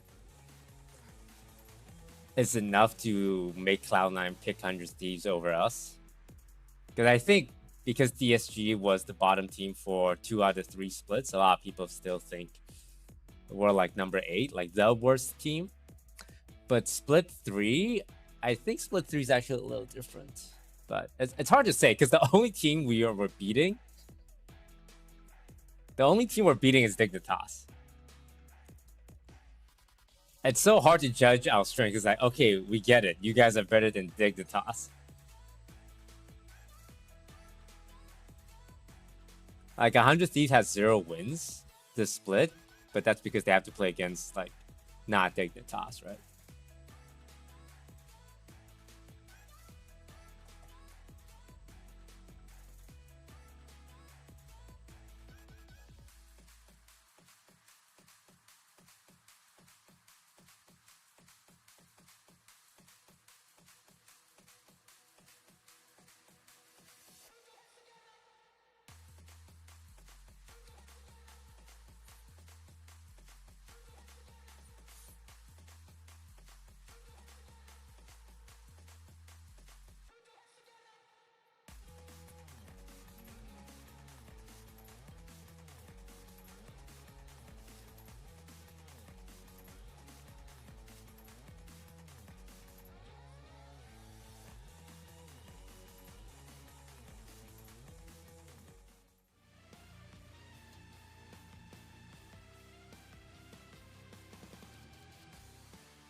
Whew.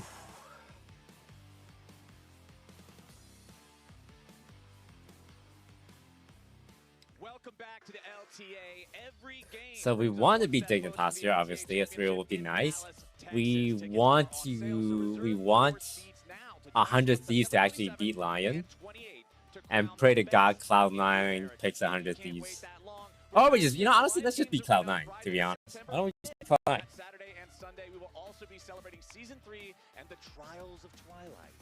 Follow the link on screen or scan the QR code to purchase your tickets now. And without further ado, welcome back to our series. It is the first elimination best of 5 here in Split 3. It's Disguised versus Dignitas, and Disguised are up 2-0. One more game, and they're moving on. I really did feel like this has to go 4 or 5, but after that game 2, it feels like it could very well be 3. Castle clutching it up, Dig showing some disjointed gameplay towards the end of that one, and now Disguised is in a position to eliminate Dignitas from 2025 LTA contention. The last game was probably the most disrespectful of AD This is weird. from both sides. On Dignitas, they have 2 Koreans. On our side, we have 2 Koreans. But they also have 2 Korean coaching staff. So they have 4 Koreans to our 2 Koreans. But we're winning. I don't understand. How does that work? But honestly, I will say, silver lining for that last game, Dignitas, it was closer. There were moments. It's really kind of DSG to be wrapping up the series so fast so that I can go to bed. It's 11:43 p.m. here. Up until they lose the game, they're winning. We were gonna give the Dignitas coach like a lot of money to coach our team. To a point where my manager's like, oh, my team manager's like, oh, we should really try and get him and like give him a good offer. And then Dignitas heard about our offer and beat that offer by like a good amount. And also got his assistant coach because he didn't just want to be hired. He also wanted an assistant coach, a specific one. So we would have to hire 2 coaches. And we're like, hey, sorry, man, we're too broke. And he went to Dignitas. And then we got a collegiate coach instead on the cheap. And we got a collegiate jungler and mid laner on the cheap. Less crazy than he's been in some of his past games. Like literally, they were 3-22 this year before they started playing Dignitas in these last 5 games. In which case they won 4 or 5. That's a Jack compliment right there. That's a Jack. Honestly, Dignitas helped us out a lot. More wins against Dignitas than they did in 25 games against everybody else all year. By beating their offers, they actually end up having to pay more money for this roster, and might still work out in our favor. I don't understand, why doesn't the Dignitas like ownership group, not the actual people running the org, because I think they're doing a bad job, why don't they just take that money and give it to DSG? We're also black and yellow. The fans like us more. We're not considered a joke in League of Legends. Why not just give us the money? You probably would get better returns. Spend less money and be more liked. We'll bring back Scar. We'll bring back I'm a Cutie. It's literally you guys are just setting money on fire to be disliked. Why not spend less money and be more liked? I don't get it. I don't get how esports brain works. You need to ban Renata. Because if all you're going to do is throw 5 meatballs into the pot, Renata's going to stir that up and serve it right back in your own face. You do not want that. I mean, there's a lot of good, like counter-engage things that thrive against low range competition. But I just, now that you said that, Renekton, Galio, what is the recourse for AD Vi? They're going to be like, put on a mask of like some other champion. They're like, I'm playing the tank. You still want to come kill me? I got a passive. I revive. I would almost say they're slightly profitable. The only reason they're profitable is because of Fortnite. Dignitas specializes in making Fortnite maps, and apparently it makes them a lot of money. If Dig's strategy is to full send on Rahel, they want to make sure Rahel is in misery. They want him in the trench. They do not want him on Ezreal. Yeah, and the other one would be Xayah if you're looking at AD carries that kind of counter the hard engage there. But okay, a Renekton? Okay, so I imagine the Vi ults in, the Galio ults in on the Vi. Makes perfect sense if they want to have the Xayah locked in right now with all the other 80 For like mega engage? What's the counter to mega engage? But Xayah is so perfect, I would almost want to have that first. I guess the reasoning is probably Rakan also fits in really well with a team that just wants to full send, so it's also a denial from Dig. Yeah, easiest to steal away of the duo. Corkster, though, locked in. Okay, good burst damage here. And What happens when Xayah R the Vi R? Does it get cancelled? Does the cooldown go on? Renekton, Vi, Galio, Alistair. Like, I understand that there's a theme going on here, but isn't this crazy committing? Victor's gonna drop a gravity field, and you've got to fight past that stuff through the chaos storm. Like, you're just all in on this, like, death ball. DSG has a lot of scaling. They're not actually that strong early on in the game, but if you're just thinking about if DSG gets a little bit ahead with the Sion, Victor, Xayah, Rakan, and Xin, Because you're trying to death ball the mid, or I mean, Victor is super immobile, right? So I guess you can death ball Victor. I imagine Victor will go for the earliest Sonya in the world, no? Xayah will probably run some kind of cleanse flash for this. This is interesting. Okay, good luck, DIGNITAS. Must win games. Lock in. They've made the plan very clear. Good work. I mean, if we fall behind and then if they get ahead, they could just press R on our squishies and instantly kill them every single time. All right, let's do it. DIGNITAS trying to keep their season alive. If they lose this game, they're done in 2025. There's no more League of Legends for them to play. They'll be back in 26, but back? Are we sure? Esports orgs are leaving LTA like in droves right now. We sure they'll be back? Maybe they shouldn't be. Maybe I think for the betterment of the league should give DSG DIGNITAS a spot. No flame. Oh my god, wait, this sneak in. For 6th place all-time career wins in North America with 304. This man has been a part of the NA for a very long time. Isles walking away here as Disguise goes for get some free damage, I guess. They won't force any summoners or anything, though, as Isles can get enough distance just walking it off. Yeah, as long as Castle can make it all the way back up to the top lane and not lose experience, that's going to be fine. They are trading vision. They both have vision of each other's Raptors, so XU might want to try. Isn't 100 Thieves leaving? Is that spot? Yeah, TSM already committed to coming back. I think probably full clearing for Wait, did they announce that yet?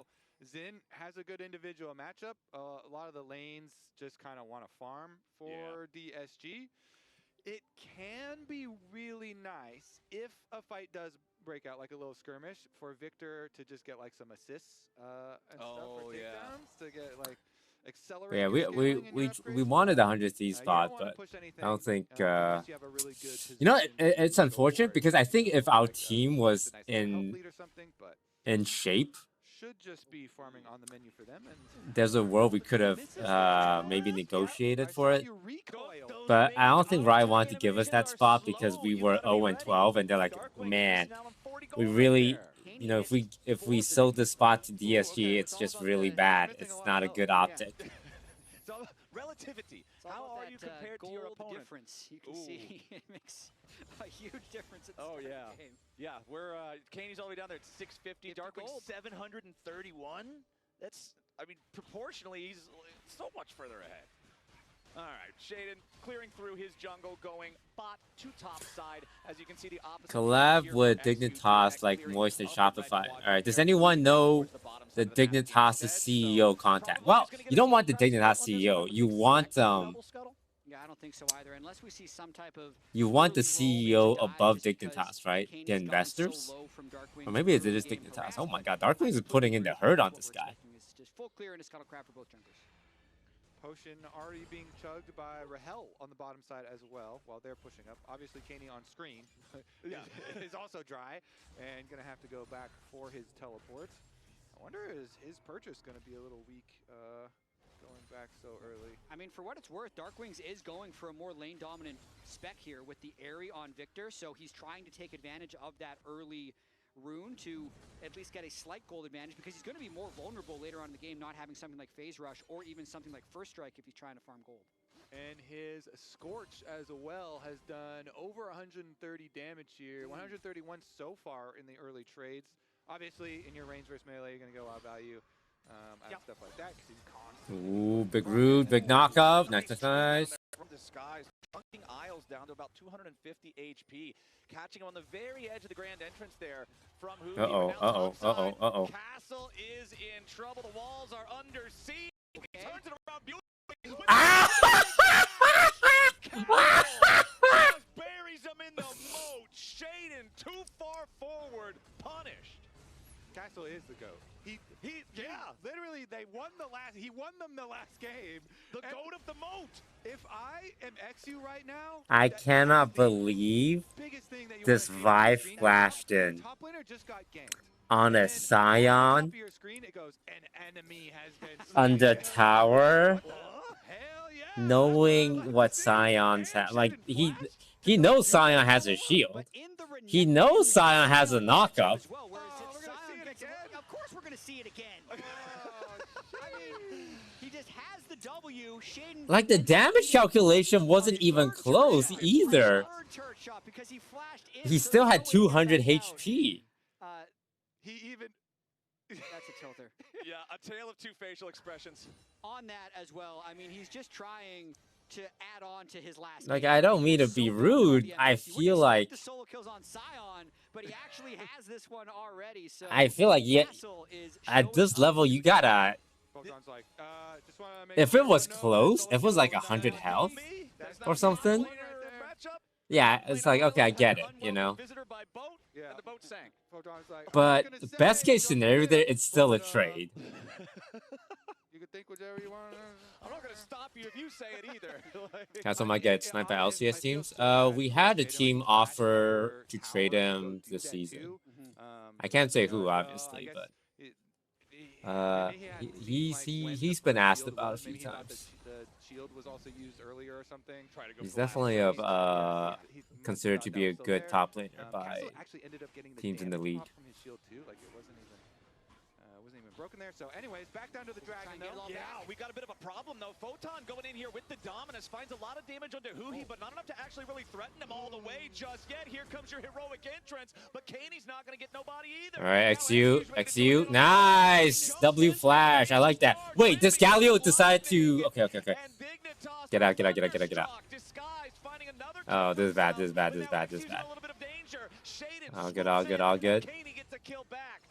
They're losing wave spot. It's fine. Have to get something for that. They burned Renekton alt flash and Galio alt flash, and it is just a 1-for-1. Meanwhile, Darkwings just pushed the wave in and reset. Nice. The amount that Dignitas spent on that play for the reward is so low. Trade is really good. So comfortable and confident after that. They certainly do. Wave in a pretty good spot for them as well. Oh man, the gleaming quill to interrupt and the headbutt back. Yeah, we had to play relegation, and the problem is there's a team in South America that hired a League of Legends world champion to try and beat us in relegation. I'm not even joking. We have to play against a guy who won Worlds because this wants our spot. Level 6 Renekton, you got to try and make something happen, but they're not coordinated on this play. No one can come follow up, so he's completely trying. A guy called Ghost, who won it, I believe. Might have just been out of range, or it was a misclick, and that just allows XU to fly in afterwards and get that kill. And his Q also must have still had like a half a second left on the timer, because he didn't instantly Q as he flashed, and so he didn't have damage. Man, it's not bad, guys. It's really good, actually. Yeah, still really good. It's really good. It's really good. I agree. Huhi is such a good leader. I've seen him like in person interact with the team, and he really just takes on not necessarily like IGL captain role, but like looking out for the younger players, making them feel comfortable. Like, he's looking out for XU and Darkwings, who are collegiate college kids, and he's looking out for the two Koreans, Castle and Rahel. because, you know, it's a new country for them. They probably don't know too much people. Yeah, he adds so much to like team vibes, right? Making sure no one feels too homesick, making sure everyone feels like, you know, a little comfortable here. The battle for the last grub. Meanwhile, Kaney versus Huhi off to the side here. Castle ready to rotate down to the fight now as well, and the smite is spent. 2 out of 3 grubs confirmed for Disguised. Yeah, Kaney also. Kaney's gonna be a little bit careful here. The quickness has been spent. There is your gravity well, and Kaney's still trying to get away from the arcane storm. Oh boy! That was just disrespectful from Kaney. Also good from Huhi. It was good from Huhi, well but Kaney, you gotta understand, brother, that Rakan is dangerous. Huhi's on fire. Yeah, that's the weirdest looking kill. Like it was in slow motion. Well, but there was nothing the Galio could have done. It's a Victor with a catalyst, so like the damage, you're like, okay, it's a Rakan and a Victor with a catalyst early game. Not gonna be a lot of damage. An MR stacking Galio, yeah. And they're just like slowly whittling him down with the ultimate. But they make it so he can't really move. He tries to do the E. It's interrupted by Huhi. That he pings 6 Is Dig tilted? I think they're tilted. I mean, it's really obvious they're tilted. And I don't know if they have a vibes guy, because they've only been together like a couple months. There's probably a language barrier. And from what Surdy said when he left the company, when he left the org, he said that it's not the best atmosphere at Dignitas. And it's crazy. You know what's crazy? Dignitas released that video of him saying that. Uh-oh. Uh-oh. Wait, that's not good. That's a frowny play. Uh-oh. That's one you're not so happy about, but for Dignitas... Hey, don't get cocky, guys. Don't get cocky. Now you can jump over here, look to take this first dragon for yourself. I think we're going to have to fight for it. Potentially, XU will have... Oh, I don't like this. Will be up in a little bit. They will be outnumbered, but Huhi's running from base. Okay, they're distracting Dignitas if nothing else. Isle stepping forward, but remember that the Alistar has... Nah, you want to just kill the Alistar for free. Very, very killable. He flashes back over the wall to the safety of his teammates. The dragon down to 600 HP, but Shaden does secure it there with a smite. Rahel playing aggressively. Oh my here. god. Zaya, but he gets caught. Wait, Rahel had all... Guys, this is bad. This is bad. This is bad. This is bad. This is bad. Okay, this might be good. Darkwings might cook him. Okay, never mind. This is bad. No, actually, this might be good. This might be good. Actually, this is back to being good. This is good. This might be bad. This might be bad. This might be bad. 3-man taunt. This is bad. This is bad. This is bad. This is bad. We need something here. We need something here. There's a TP. This is bad. This is back to being bad again. Slices and dices Huhi all the way up. Darkwings trying to get away in the 1v3, but it's only a matter of time. Oh god, that was bad. Now we got 11 kills and 11 it was bad. Dig might be able to fight their way out of this one. Actually, that was such a now that we've seen what happens, the end result is that was bad. Rahel did an ult. He was holding it, I think, to either bait the Vi or something, but he got hit by the knockup and instantly blew up. Like, he got really cocky here. He tried to hold this. I think he was feeling himself a little bit. Look at him. Look at him. Yeah. Because yeah, he's just airborne from the VIQ into getting one shot. I don't think the Vi even hit him. I thought it was the Alistar WQ. I think Rahel just got really cocky there. Of like, yeah, I don't need it. I'm going to sidestep. But I think he forgot. I think he dodged the Vi Q and then thought he was the GOAT and forgot that there's 2 guys that can knock him up. Because you can tell he was like sidestepping. And when he sidestepped the Vi Q, he thought he was good. See what they can do. They need money with this comp because this comp just does one thing. They got to go in. They got to dive. So let's see if that is going to be enough to do it. Those kills went on to the Renekton. Vi as well getting some. That was not good. That was not very Korean of him. That game too was when Photon and Shaden had their leads, and once again the front line Not very Korea. Not very On the other Korea. side remains Darkwings on the Victor here. You can see he's already got the Rod of Ages, stacking that one towards becoming the tanky menace that Victor can be. We know how powerful his scaling is. This will be a problem. And he's got a lot to play for, actually.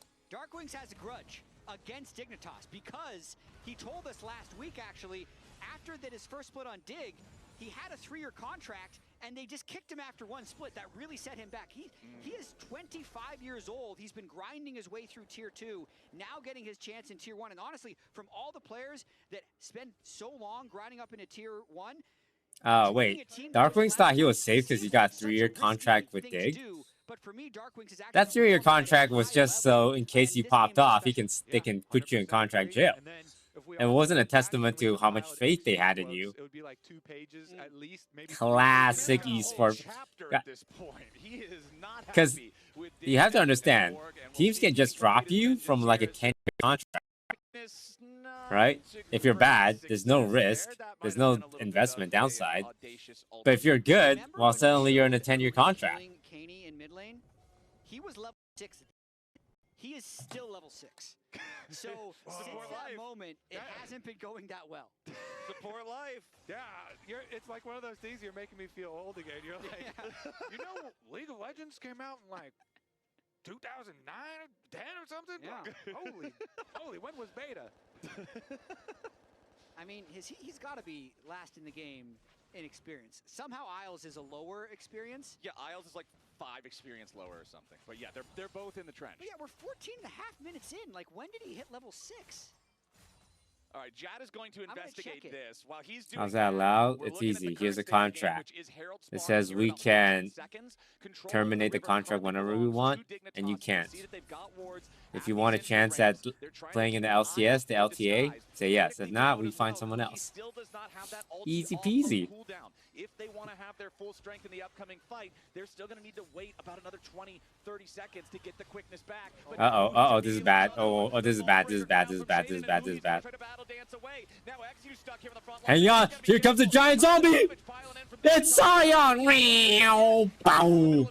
Rahel is once again 1v4 in the back. Look at Rahel.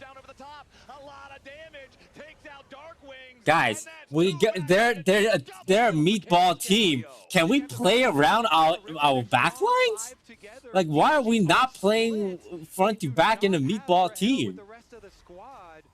So looks like Dignitas here are gonna get the Herald. Like, they're always gonna just send money for them on these outer towers. I mean, yeah, the Dragon could possibly be your consolation prize for DSG, as that is gonna be the direction XU heads. But that's the Rift Herald. Dignitas is fighting their way out of this. If they weren't coordinated in the first 2 games, there's one way to get everybody on the same page. Give them all the same job. And they'll just all do that same job at once, which is just dive and fight. So if look at this. On DSG is ever not grouped, Dig will just go on that person. So everyone's engaging on who he here.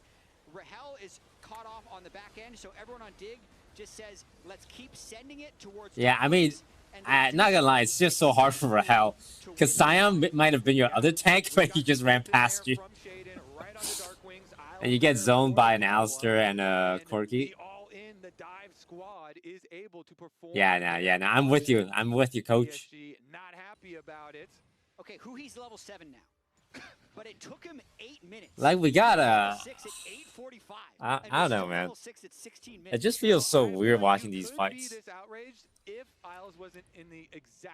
Because we know what Dignitas wants to do. They want to watch fight front to back, front to back. I mean, Isles hit level 6 at like 11 minutes. The purple bars are pretty identical. No, Isles doesn't hit level 6 until after that 11-minute dragon fight. He hit level 6 like 3 minutes later. I'm just saying, let it go. Seems like it's personal. What are you doing? Just drop it, man. Funny though, you know, especially roaming supports, which have so much, you know, emphasis put on. Oh, we got to flank around. Alistar and Rakan are these supports that are always like, I'm gonna go on a little adventure through the enemy jungle. Then you die, and then you're running back again. You're like trying to get your vision. You're trying to do so much setup. It is funny the extremes of level discrepancies between roles that we see as you know, the games get longer and longer. Against this team, we want like Morello, right? Is Blade of the Rune King still a thing? You just want things that shred smack. Like Alistair, Vi, Galio, you just build armor and shred, no? Itemization-wise, this should be really easy for us. As Sion starts to pack on these armor items is going to make it feel like you can still stand and fight in this lane versus Sion just being accelerated, having a Sunfire cape for nothing. So Photon still having a great opportunity here. It's mid-game, you're on Renekton, you're ahead of the curve. There's a lot that you can do. Yeah, there really is. It's an opportunity to extend their season. They need to win 3 games in a row here to not lose this one to DSG, trying to break this mid-turret and really open up the map. This is their time right now. I mean, even though Darkwings is and was having a good game, he's still going to be a lower mobility character that they can just attack in the side lanes anytime they can overload one side. Oh, can he make it? He can. Come on, come on, come on, come on. Oh, he didn't make it! Just barely, man, at the very finish line, it doesn't do the job. Now Isles could be in a little bit of danger here. Arcane Storm and Quickness both already. Careful. Yeah, we'll take the flash, take the flash. But it does cost both his summoner spells alongside that ult. Uh-oh. No summoner spells for the Alistar. That was a rough drive. Just ran out of gas there right in front of the turret. He didn't turn sharp enough at the end. He was too far from the wall. You got to be more efficient with your gas, you know? Yeah. It's like when you already have a pretty good speed, you just let up a little bit, start coasting, you know, so she doesn't run out as quickly. We're using the budget gas management techniques here to get the hero where it needs to go. I respect it. When's the hybrid Shelly gonna be implemented in Summoner's Rift? Give her some more distance. 2026. Yeah, we do a lot of, like, they do the new maps now, right? What if we have like an electric map and there's electric Shelly? Don't make her a full electric, because then you gotta stop it, you know, charge up as well. You know, but then the Void Grubs are batteries, and you can plug a Void Grub into the Shelly. But meanwhile, it looks like Kaney is trying to plug a Justice Punch into Huhi. Oh my God. Finds about 60% of his health bar there on a quick snappy trade. That's what happens when one guy's level 13 and the other guy's level 8. We've had a lot of action around Otacon. You're bringing up his experience. That wasn't me. That wasn't me. You're still blaming Huhi's level. No, I'm not. I'm observing what happens when a 5-level difference champion interacts with one. What happened when Isles got hit? He was level 8 too. All right, I just had to do to you what Kobe did to me. Dig is at Otacon again, which is dangerous. All right, both teams are at 2 items, right? Kinda. Okay, so Dignitas is 2,500 gold ahead. Honestly, they're in a really good game state. They are. They are winning this one right now, at this current moment in time. But they are like just how you put like 4 asterisks. Because I've been watching the series, and it hasn't been good for Dignitas' ability to win games. But they are winning this one. So I'd say it's going to be the same this entire game. And with the current scaling, I don't think the Victors or the Xayah are strong enough to shred through the dive before it can kill them. Also, Kobe, I don't know about you, but I'm not a fan of Sunfire Cape on side. I thought he'd have an early Bramble Vest. With that solo kill, I thought he'd be able to bully the Renekton around. It really hasn't happened yet. And that is hurting his ability to be first to these. Remember, front to back, guys, front to back. He could set fire to all the melees. Okay, back it up. He's going to lose half his HP before anything else even happens. It's so dangerous to try to jump in on the Galio like that. And now with their jungler half dead, Disguised has to be that much more careful about even thinking about a... Now, honestly, it's kind of hard for us, right? Because if we try and walk in, they can ult us. But if we don't walk in... Alright. Just auto attack. Alright, Rahel, Dark Winds is in the back. Just take your shots. It's fine.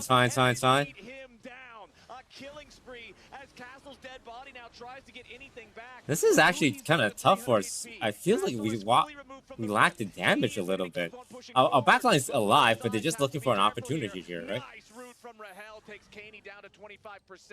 Disguised still with full HP on XU and critically Dark Wings. Can we take the drag here? Can we take the drag? They lost their top laner.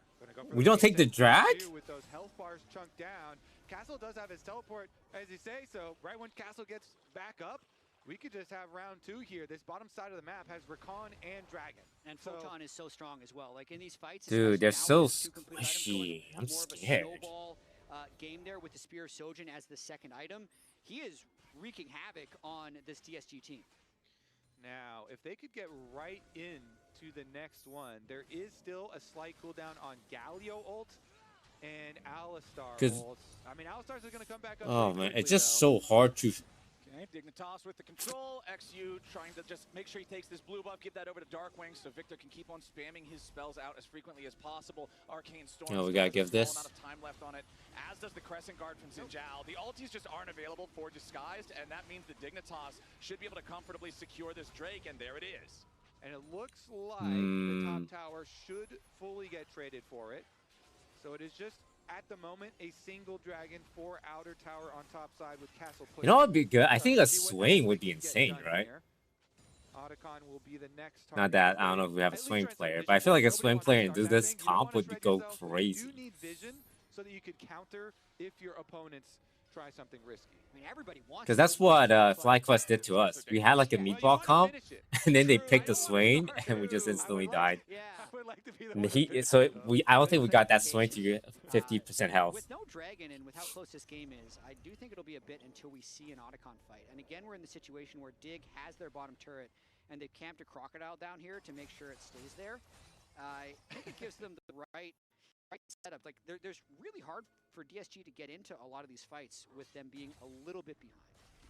Yeah, both of them control wards in each of their respective tribe rush here, leading up to the Otacon. And Photon kind of evening up the river vision as well. So the vision pretty split down the middle here.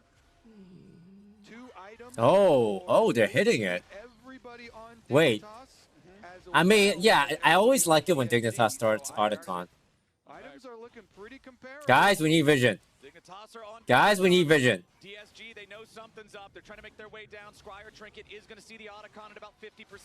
Okay, this is good. This is good. Darkwing's ready to join up here with the rest of the team. Otacon down to 6,000. Photon back over the wall, going to be marked there by the control ward. Dignitas thinking about trying to get back in here and go for the fight. Oh my god, please. Oh my god. Oh my god, it's a meatball fight! I don't know. Otacon's on outside. He's trying to help us. Otacon. Dignitas, I don't get it, man. Guys. Like, I don't even want to flame you guys, but why do you... why do you keep doing Otacon? I don't get it. I don't get it. Like, we got the dub. We came out ahead. But why do you guys keep doing Otacon? Nice R by Rahel. Perfect position. This is what Rahel needed to do. And the Rahel, the Zaya, gets to keep on attacking from the side. Hui even escaping there too at the end, not to give over another kill. So it was just the single assassination they got. Even Otacon came up to the mid of river. Yeah, chased him in to keep on attacking. Otacon hates Dignitas. I don't like Dignitas and Otacon just always makes the worst decisions ever. Like, I feel like against Dignitas we don't do anything. We just wait for them to start Otacon every single time. Careful, careful, careful, careful. You've got to compete in the relegation games to keep your spot in the LTA. And it does look like the roster changes they made for Split 3 are positioning themselves to have a good chance in this game. They are on track to knock Dignitas out of the elimination phase right now. Rahel and Darkwing still playing well. Rahel got caught there. He's got the stopwatch ability right now. Rahel has his ultimate back up again, so the dives are getting harder and harder for Dig to pull off. How are their chances versus Gen G in finals, though, like he was talking about? I mean, about equal to this? It's interesting that you put it that way. Because I was mentioning how IG almost came back from, did come back from an 11,000 gold lead. Yeah. And Dig couldn't quite come back from an 8,000 gold lead. DSG, I'd say slightly below Weibo. Yeah. Okay. To largely. Okay, well. Somewhere in there. Slightly to largely below Weibo. Okay. That's a very descriptive quantifier there, my friend. Slightly to large. Slightly, largely behind Weibo. Yep. Interesting. Okay, that's let's get back to this one then. All right, yeah, let's check out where we are. 40 seconds on Dragon. The gold lead has evaporated. Earlier, Dignitas were over 3,000 gold ahead of their opponents. Now Disguised have not only equalized what once was that lead, but when you look at the flower value, anytime you see one team up 20 flowers, they're 1.5, 2,000 golds worth of just raw adaptive force stats that you don't see there in the gold lead at the top. So it's just all that extra strength, all that extra We should start fighting for Dragon though, right? We don't want to leave them on soul point. Again, we're talking about Rahel hitting 3-item spikes, having the armor penetration of the LDR. We're talking about Darkwings having stasis available alongside the fully completed tanky caster items. The job only gets more difficult as the clock goes forward. Yeah, it really does. This next Drake, they're going to need the right snap engage. It's going to be so difficult, though. I think you're still trying to target Rahel, but if you miss that engage and he rips the feathers through your whole team, they're just going to get shredded right now. He's 3 full items on the Recon, and at this point, with DSG having the Otacon, they have those extra stats from the 30 flowers. It's looking more and more grim for Dignitas Flowers. Okay, we've got the Chem Drake started up, though. Dignitas is trying to come down here with a pincer attack. It's Isles and Caney on the south side of the fight. Everybody coming up from the mid lane area as Huhi jumps back on the wall. The Drake is secured by Rahel and the rest of Disguised, and they can just get themselves out. They walk out as a full unit. They make sure nobody can get dogpiled on by Dignitas, by this all-in just press go comp, and so they get the objective for free. Nicely done. All right, next objective carries a little bit more weight than the chemical technical dragon. Slightly, largely more weight than the chemical technical dragon. Chemical technology? If the dragon is Weibo, what? I've walked myself into such a dark place. I can't answer these questions. Okay, we got teleport for both top laners, so side lanes could easily join on over to it, but they're getting their resets off here. And Flowers, your favorite item, the arm guard here, purchased from Darkwings. Darkwings has been the target. When Dignitas have had their successful fights, and also even when they had their... We had Zanya on Darkwings, right? That's pretty good. And they did kill him, but now with the arm guard and his flash available, if DSG can have both him and Rahel survive, then you just have huge chances here of winning the entire series in the next team fight. And I kind of think that's why Dignitas didn't fight that last Drake, is because sure, they could have tried to engage onto the 5-man group of DSG, but without getting an odd-numbered fight, I think the fact that both carries are somewhat undiveable. Alistair's coming in. What's up, Alistair? What's up, Alistair? Loses a chunk of HP, but XU does the same here. We're looking. Is coming in to back up XU and Huhi. Redemption from Huhi. Okay, whoa, guys, remember our plan. Play around the Zaya. People are separated from the Zaya. People are separated from the Zaya. I don't like that. I don't like that. Guys, get to the Zaya. But there's not really any vaults to break.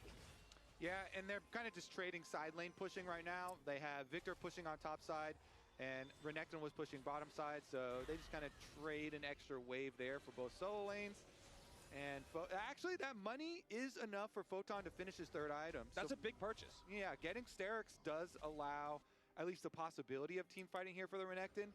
But again, if you take into account the overall compositions, even though the gold is comparable, the dragon buffs are comparable, DSG, just 30 minutes into the game, when you have a Victor and a Zaya versus a they're starting Baron. What are you guys doing? What are you guys doing, man? I don't get it. I don't. They're feeling pressured. They're feeling pressured here, so they're just going to start it out. Rahel is walking from base with his Infinity Edge in inventory. The final boss is arriving. Why did they do that? Oh boy, yeah. Why did they? I don't think they've got the gear score, fellas. That Baron ain't gonna drop, and Rahel is Why did they do that? Why did they do that? I mean, like, the thing is, we didn't even threaten them. We didn't do anything.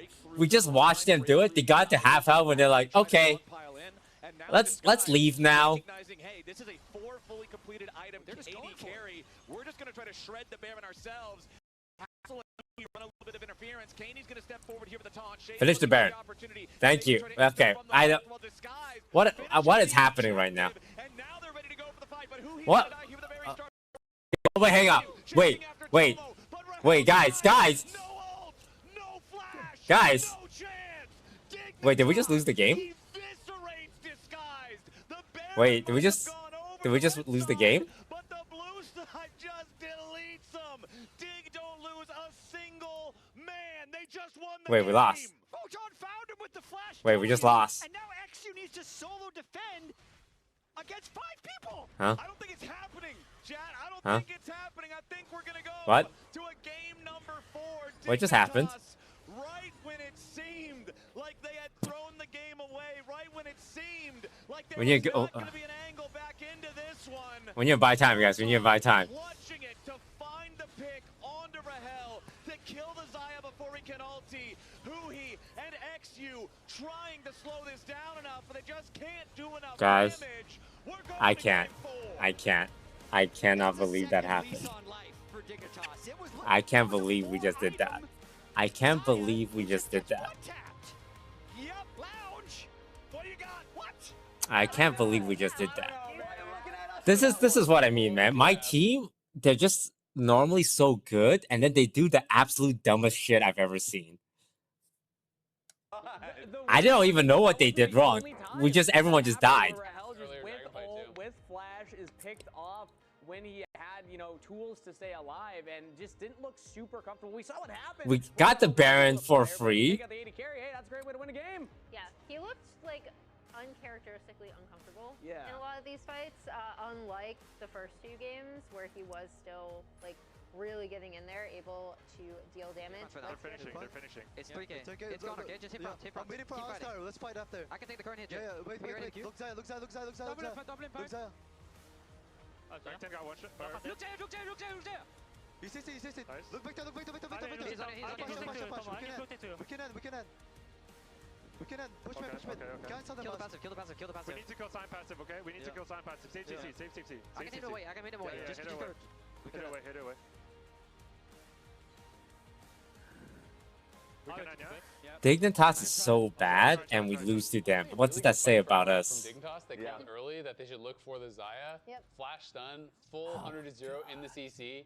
You know, couldn't actually react to it. Would have been incredibly hard to be able to react in that situation. So we're kind of joking. He has flash, he has all, but that is a really tough one to react to. When they full send it on that, like, you need your team to be able to try to react and peel or buy you some time to get that ult off. But honestly, great pick from Dig, and that just ended the game. You're right. Just like setting the expectation before the fight even begins, who they're going for, because then, like, the moment you find that flash stun, everybody full sends. That was the fastest 100 to 0 that I would expect from an AD carry that strong. So yeah, that was a tough one. And even after they got the pick, even they're saying like kill the Scion passive just because, you know, you don't want that to clear out one of the waves. They're pushed towards the end. It seemed like the comms were there for Dignitas, and you had highlighted earlier, Raz, that they can team fight. We saw them have a couple of struggles before. The castle. A little bit of the castle's being destroyed. Just a little bit. One chunk. Just a bit. Just the chunk is gone. There's a siege. But that's just the first. The catapult hit a little bit of the building. We talked about what a difficult time Rahel had kind of in this game. In game 1,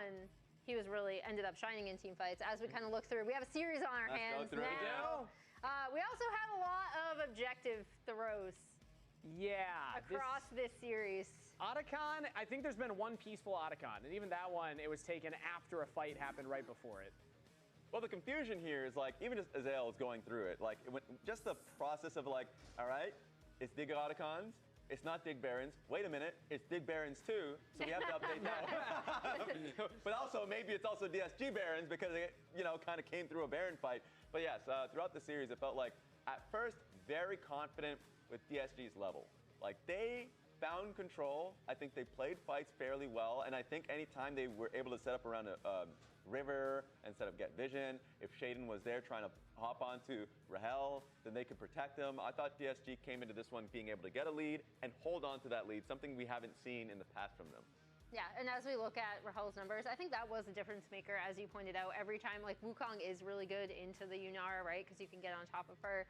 They did a really good job of making sure that Shaden could not get in on Rahel in that game. And then game 2, the Castle and Bessa show, kind of. That's what got this drawn originally, These have been really, really back and forth games, but ultimately, after Dig got into a pretty strong winning position, it was Castle who was difference maker. I will say, you know, Castle, I think, just kind of as a player and specifically in the series, is pretty greedy about playing for himself to put himself in a good position.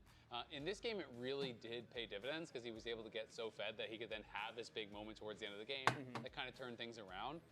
In Game 3 on the Scion, at times it felt like he should be playing more with the team and joining the team, but he's still kind of sitting in those side lanes at times. So it is interesting because, you know, it's kind of the push and pull, right? Like this is the Like, I mean, at the end of the day, our AD got killed, right?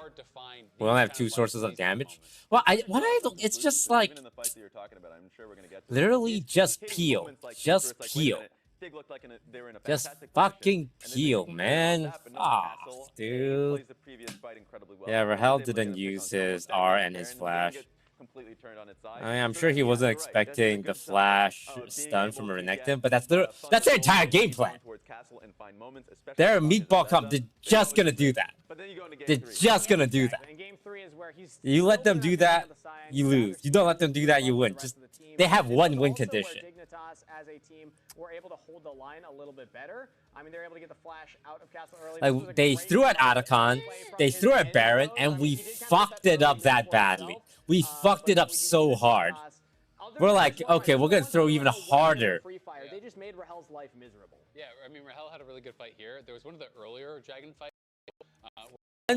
Rahel pressed R, instant win. For him to react in that play, but he wasn't able to react with flash or ult. He dies, and then Castle just says, you know what? I'm just not going to TP. And it's like a minute-long fight. Never TPs, and Darkwings almost carried the fight, even though Rahel died early. And I felt that fight and then this fight were kind of those 2 major difference makers. They're not in a position to actually peel for Rahel in this one. He dies instantly, and that kind of decided it. See, also this, like, we have Scion going down, Shin going left, especially around objective right? setups.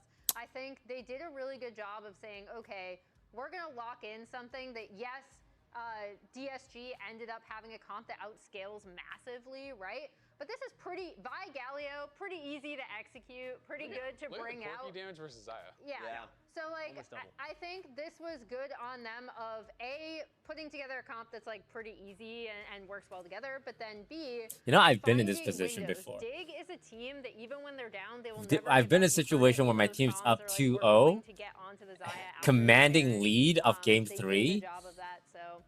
At the Nexus, doesn't kill the Nexus, lose the game, then lose the next 2 games to get reverse sweep. I've seen this before. It's kind of weird, those conclusions, because it feels like, yes, oh, you're winning the bot side fight, so maybe you don't need Scion, but especially if you're getting a TP from the top laner, you should just join. But a lot of the times, it's like, you should just trust your instinct and just be a part of the fight, especially if you're playing Scion. And a lot of the times you're not going to win through side lanes. Exactly. You should just be there to be able to give space to your carry. So we'll see what ends up happening. But we're seeing now a series that we might have to make. So is this back to a 1 or back to a 2? I still believe in 3-0. Well, we debate on that one, guys. I'm still confident in 3-0. down on the 3-0 despite it not being possible. We'll see what it is though. DIGNITAS get a win. It's not a sweep, and we have a series on our hands. We're heading to a break, but Game 4 is up next.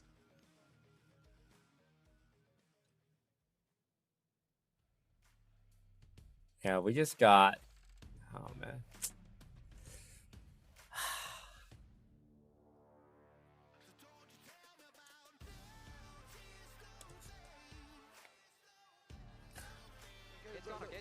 I'm waiting for All-Star. Let's fight after. I can take the current hit. Yeah, wait. Look Xayah.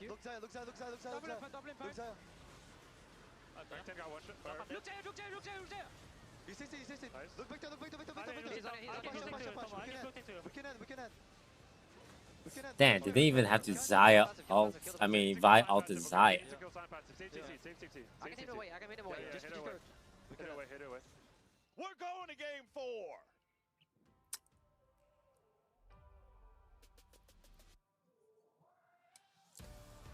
Damn. That was trash, guys. I can't even lie.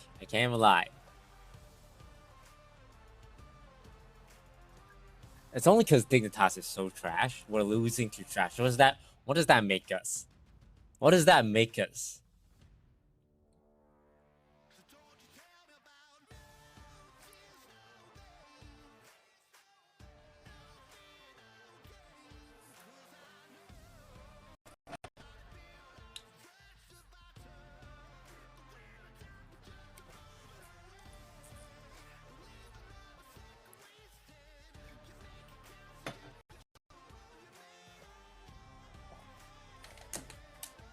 Right, shake it off, boys. Shake it off.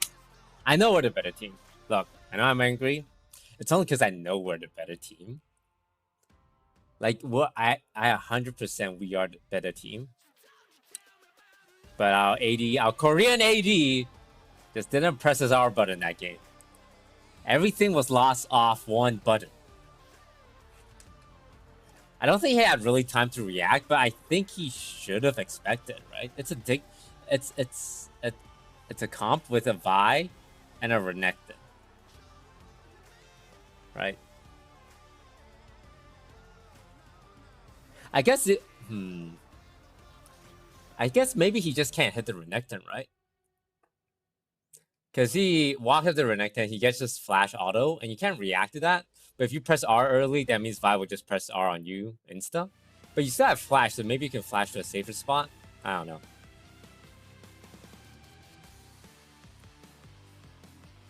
Like, you just gotta stay away from Renekton, I guess.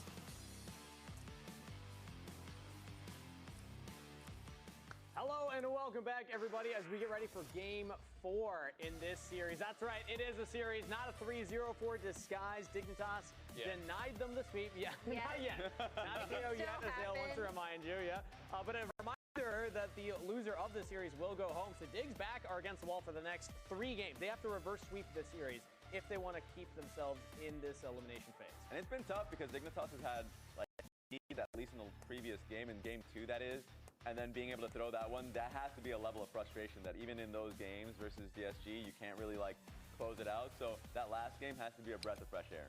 I will say, though, on the other side, you know, for Dignitas, you know, they're obviously under pressure, but DSG, you were in a position, I think you have to think, where you outscaled them. Yep. You should be sweeping this series.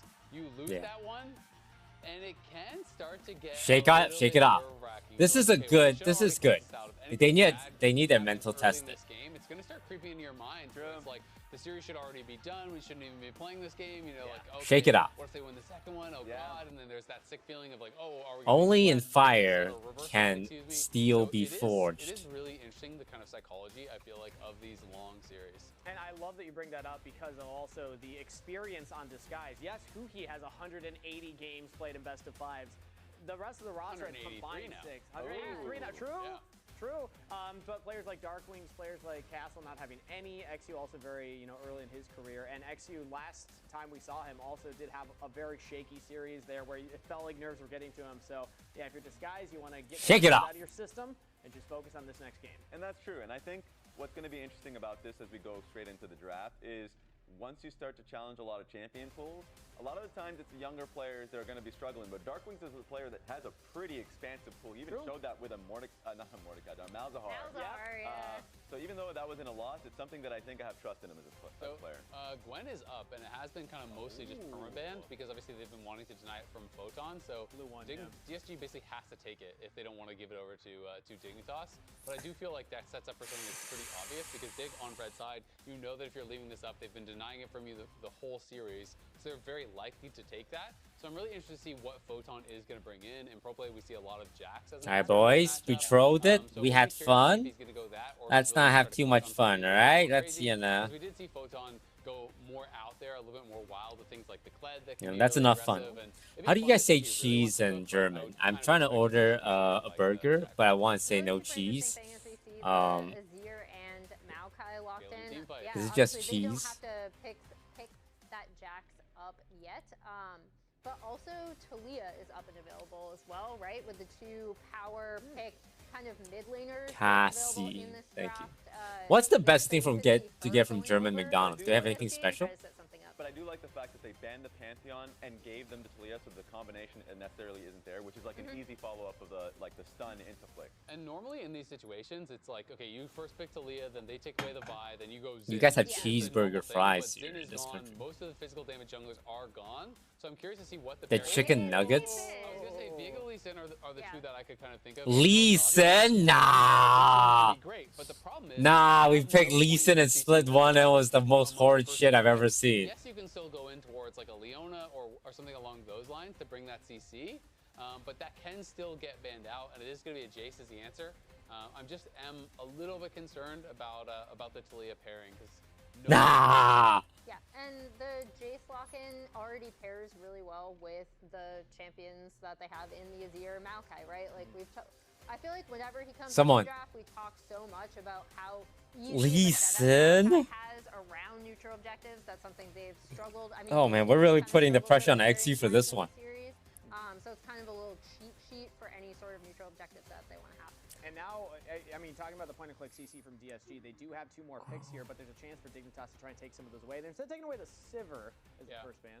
I mean, Sivir, I think, is just generically something that scales well and is good wave clear, right? They'd been banning out earlier as well. But I would really like to see them deny the Leona and some of these kind of hard engaged pairings, because most of them are already gone. We've seen a lot of them are already off the table from previous ones. We have the Nico banned out. Things like Braum and Leona become really high prio in a game like this. But in my mind, it's like you could just ban one and pick the other on red side as your 4th pick. I'm and scared. Really limit what DSG can do. I will not lie to you. I personally feel like Wait. like Leona is more important than denying the Kaisa or the Sivir, because I just think not having any sort of like hard engage or point and click CC over on the DSG side is really, really tough. Because if you denied the them, they'll be like an Ashe or whatever to try to find some sort of CC, which isn't very popular. So it is interesting, but Leona is going to be up and available, and it looks like they're trying to set up for Senna TK as a potential kind of like answer or trap card for that. Which is kind of cool. It's just heavy scaling from Dig. It's kind of the scripts have been flipped from last game. It has been. You know what's crazy? We picked Lee Sin against Dignitas, and they cooked us.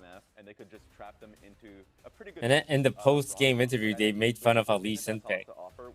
Is this a redemption game? I wouldn't even be concerned if you end up giving them the Leona, because that is a tough composition to walk into. But that being said, you are with Senna, and you do have a large amount of scaling in your side, so I think the early game is going to be a little bit tougher. They can also just go Aphelios and go with like an Enchanter pairing if they want. Like you can go Thresh, or you can say, okay, if we're expecting them to play TK, we can just come some this is the pre-counter to the TK. So the reason it's supposed to be good, you can obviously knock off the shield, but he's saying, I know you want to pick TK. We need some sort of engage, so I'm just going to pre-counter pick what my expectation is here. And now I'm curious, like, would there be any sort of a pivot? Like Braum, I was going to say, is still up and available. You can go to Braum, and I actually think it really answers this very, very well. Because even if he hits the hook, as long as you throw up your E before you get hooked in, it's so hard to burst you down. And I actually way prefer Dignitas' comp. Yes, I prefer. I thought no matter what DSG did, I just like Dig's comp because the setup is basically just throwing them into a Braum. But now at least the element from Huhi is that he can search for a Senna pick, he can search for a pick on Azir, but if he doesn't find something special, this is a tough comp to play against. Hard for DSG to force engages. They don't have this kind of snap engage outside of Blitzcrank, and Dig can just scale infinitely into this game. Casters, what are you thinking? Are we getting a game 5 after this? Yeah, man, I'm not gonna lie. I think I gotta go with Dignitas' comp on this one here, too. The Lee Sin Blitzcrank definitely What's has going on? a high burden of execution on it, so we'll see if this guys can Is pull this it the off. biggest brain play in the world? Also know that anything can happen. I thought Rahel was going to walk down mid lane with Infinity Edge and end the series. Well, he ended the game. He did. He did. Yeah, he did, in a way. Photon also did, in a way. It was a team effort. Yeah, good flash stun for Photon in the last one. But all that matters is what you do in this game. At present, one game at a time. Dignitas knew it's must-win for them in the previous game, but from every game there on out as well. So they have to remain focused, lock in. They have some really good team fight and really good scaling outs for themselves in this game. Okay. But you're still going to have to execute on that. Blitzcrank Aphelios Lee Sin. I want to see if Huhi does any shenanigans at level 1 with the Blitzcrank here. You can see. Oh god, oh god. Bush. Oh yeah. Okay, good, that's good, that's good. Get good info, good info, good info. Huge, huge, actually huge. Often wants to engage in this level 1 tomfoolery. And so they're just going to do a little bit of their own. This guy's talking about tomfoolery and shenanigans. Yeah. Same sentence. What's the third word? Holy Why didn't you come in with All right, word? there's enough tomfoolery and shenanigans here. We're tossing down to Raz, who's standing by for an interview with disguised coach Ido. Yeah, we're giving you guys a chance to calm down, but I need to ask you, the last 2 games have been kind of crazy. Not only the comeback within game 2, but also game 3 being like that, like you had a great position. How is it from your side being able to watch the team the last 2 games in the back? I mean, it's not fun. Every game is really stressful, even when we're in a super winning position. Yeah. It's still stressful. but I think it's really important to kind of like embrace the chaos and have fun with it too. Like Yeah, I mean, having fun's the most important thing. Try to come back. In the short life we lead. Decision maker in long game 5 series. Talk about the improvement you guys have been making, because not only have you guys got your first series victory versus Dignitas before, but you guys are still in match point right now versus them.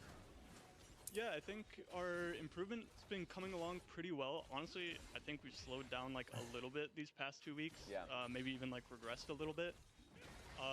But I think. Oh my God! Pull. Okay. Days, I'm watching Bob be a war right now. Yeah.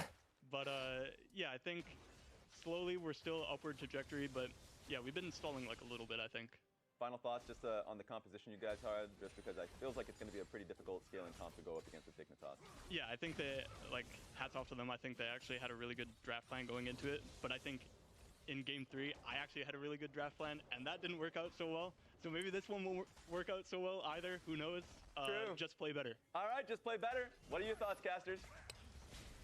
I don't know, man. There's a little chicanery going on here, some tomfoolery, some shenanigans, some rambunctiousness. Rambunctiousness, that's a good one. We got all sorts of words happening in this game. I like what he said. What's important is you need to be able to make a big mistake and just laugh it off. It's true. That's going to be a determining factor. And it's not about factor. the team comp, it's about how you use it. I think that was an important point in that interview as well. Just play better. That's what it all comes down to. Play better than them, you're going to win. Easy peasy. Taking a look at our tri-lane camera here now, though. It's Dignitas who have to push down there in the bottom lane. Mid lane pretty even between the two, as we are going to see the first teleport amongst solo laners. B Darkwings coming back into that mid lane right now. Top side also pretty much wave locked in that middle of the lane type of state. Once we can get the scoreboard back, I do want to see what Darkwings' first purchase was like, because this is a pretty early first recall. Most of the time, when you see somebody use their... God, bot lane is such a scrap. Here in the bottom lane, XU coming in. See, maybe there's an opportunity here. Sonic Wave. Oh, you don't get the flash. Out there from Isles to try to dodge away from it. No, don't do it, XU. Not really a chance to get anything else back here, but yeah. What I was we get a flash and a heal. For Darkwings, he recalled so he could start stacking his tier, but he only got that and one additional potion. I'm surprised he didn't WQ. Oh God. They're gonna actually do a counter dive. Okay, Castle's the target. Shaden wants to go in and chase after him here. We flashed that Castle? Nice and clean. Yeah, easy from Shaden. He takes tower aggro real quick, then drops it with the W immediately. They delete Castle. And better news for them, they also got Castle's flash there. I thought for sure Castle was just gonna be like, I'm dead. Nothing I can do. But he tried to outplay it. So now it's an even worse situation where you're playing Gwen into Jace. You have no flash. You just got dove at that minion wave. All so good. Very good stuff here for Photon and for Dignitas. It really is the opposite of last game. I mean, last game, Shaden tried to dive, end up giving a solo kill over to Castle. Wow, I didn't even remember that. Like, that was a long time ago. That was a long time ago. That was the Vi flash in under tower at the Zion. That is actually the opposite. Yeah, this is the opposite play, correct. We're going to see how long Huhi stays level 6 this game. Oh, God. Okay, as long as Dignitas tries to do Baron, we'll be fine. I got to talk to Huhi now. If Dignitas remembers that Baron exists and tries to do it, we always have a chance. Well, now I'm going to track it this game. We're going to see when he hits level 6 on the Blitzcrank, and we're going to see how long the level 7 takes. What'd you say it was last game, Jet? 8 minutes? Oh, my God. Yeah, it was 8:30 until about 16 minutes. Okay, so 7.5 minutes. It was crazy. I've never seen it. Well, that's what we'll track this game. We'll see how well that works out. Down here in the bottom lane, Isles and Tomo just hanging back a little bit. They don't want to allow themselves to become Blitzcrank food. But this is by far the earliest Drake of the series so far if XU actually stays and commits to taking this. Yeah, well, his bot side is pushing in, and Isles, of course, still has no flash. Shaden's going to look for the play. Do we know about this Maokai? Doing Dragon. No! There coming out from Kaney. Now Darkwing's in a bad spot. He's got no flash to try to get away, and with Shaden Oh, right here, God. What are we doing with our flashes right now? I want to know what the comms are like, because Shaden was in the position to catch that first in this brush by mid lane. That's right. We get dragged for that. For the Hang on. And then it ended up flashing, but... Oh my God, 3-man root? I'll get. It's fine. I hear you, Kobe, because you feel like if they were going to go for the gank, why did they not just do it together instead of having to flash over? But take the kill. Yeah, I mean, of course they're going to take the kill. He just ended up having to flash back to a position where he was previously. Anita, thank you for the raid. But it's still very good for Dignitas. 2 kills. Or just watching some League of Legends. That's really kind of. Scaling draft for themselves. Really good 5-on-5 capabilities. And What is Anita doing? Does Anita play League of Legends? Sort of like counter-aggression on the bomb I just side. know she is surprisingly good at Apex Legends. I was just watching our League of Legends team play League of Legends. Thank you very much, Anita. Anita is... Sorry if this is offensive. She's English? She's from England, right? Which is different from Germany, where I am right now. Yeah, I mean, you're trying to play defense while you're I know how to play League, but I care about my blood pressure. Yeah, I don't blame you. This game is infuriating to play, infuriating to watch, and yet here I am. With the Swapperoni, Castle down to the backside now, and just actually teleporting Huhi up here at the wave. Can he... The teleport takes so long. Yeah. The waves rushing over to the tower anyway. The thing I struggle in Europe is I can't tell where people are from by their accent. Because to me, like, European accents, I am not around a lot of Europeans, so I can't tell a Swedish accent from a German accent, from an Austrian accent, from a Belgium accent, from an Italian accent, from a French accent. I'm like, yeah, no, this guy's probably European. With that pull that Huhi landed on him close to the turret after the mid lane kill, because they pull him in, and you've got XU right there, and if that's some, you know, like squishier enchanter type of support or something, or even just like a... So, I mean, I just speak English to everyone, and I hope to God they know what it is. You can do a lot more damage there, but instead, Isles never even felt the pressure of needing to flash or heal or anything. You throw up the shield and walk away. Wood Grubs are up right now, though they push in the top lane, and Shaden's Dude, what are we doing, man? What are we doing? Are we fighting this? If we're not fighting this... Okay, use one smite. Don't you do it! Don't you do it, Lawrence! Oh my god, Lawrence is...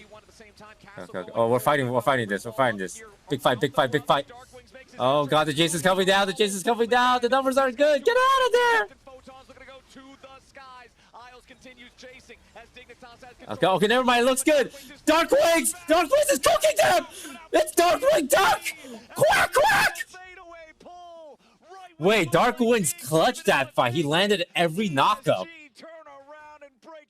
They crashed all over the rocks, Flowers, and the chase through. They couldn't quite get Huhi. They couldn't quite get Rahel.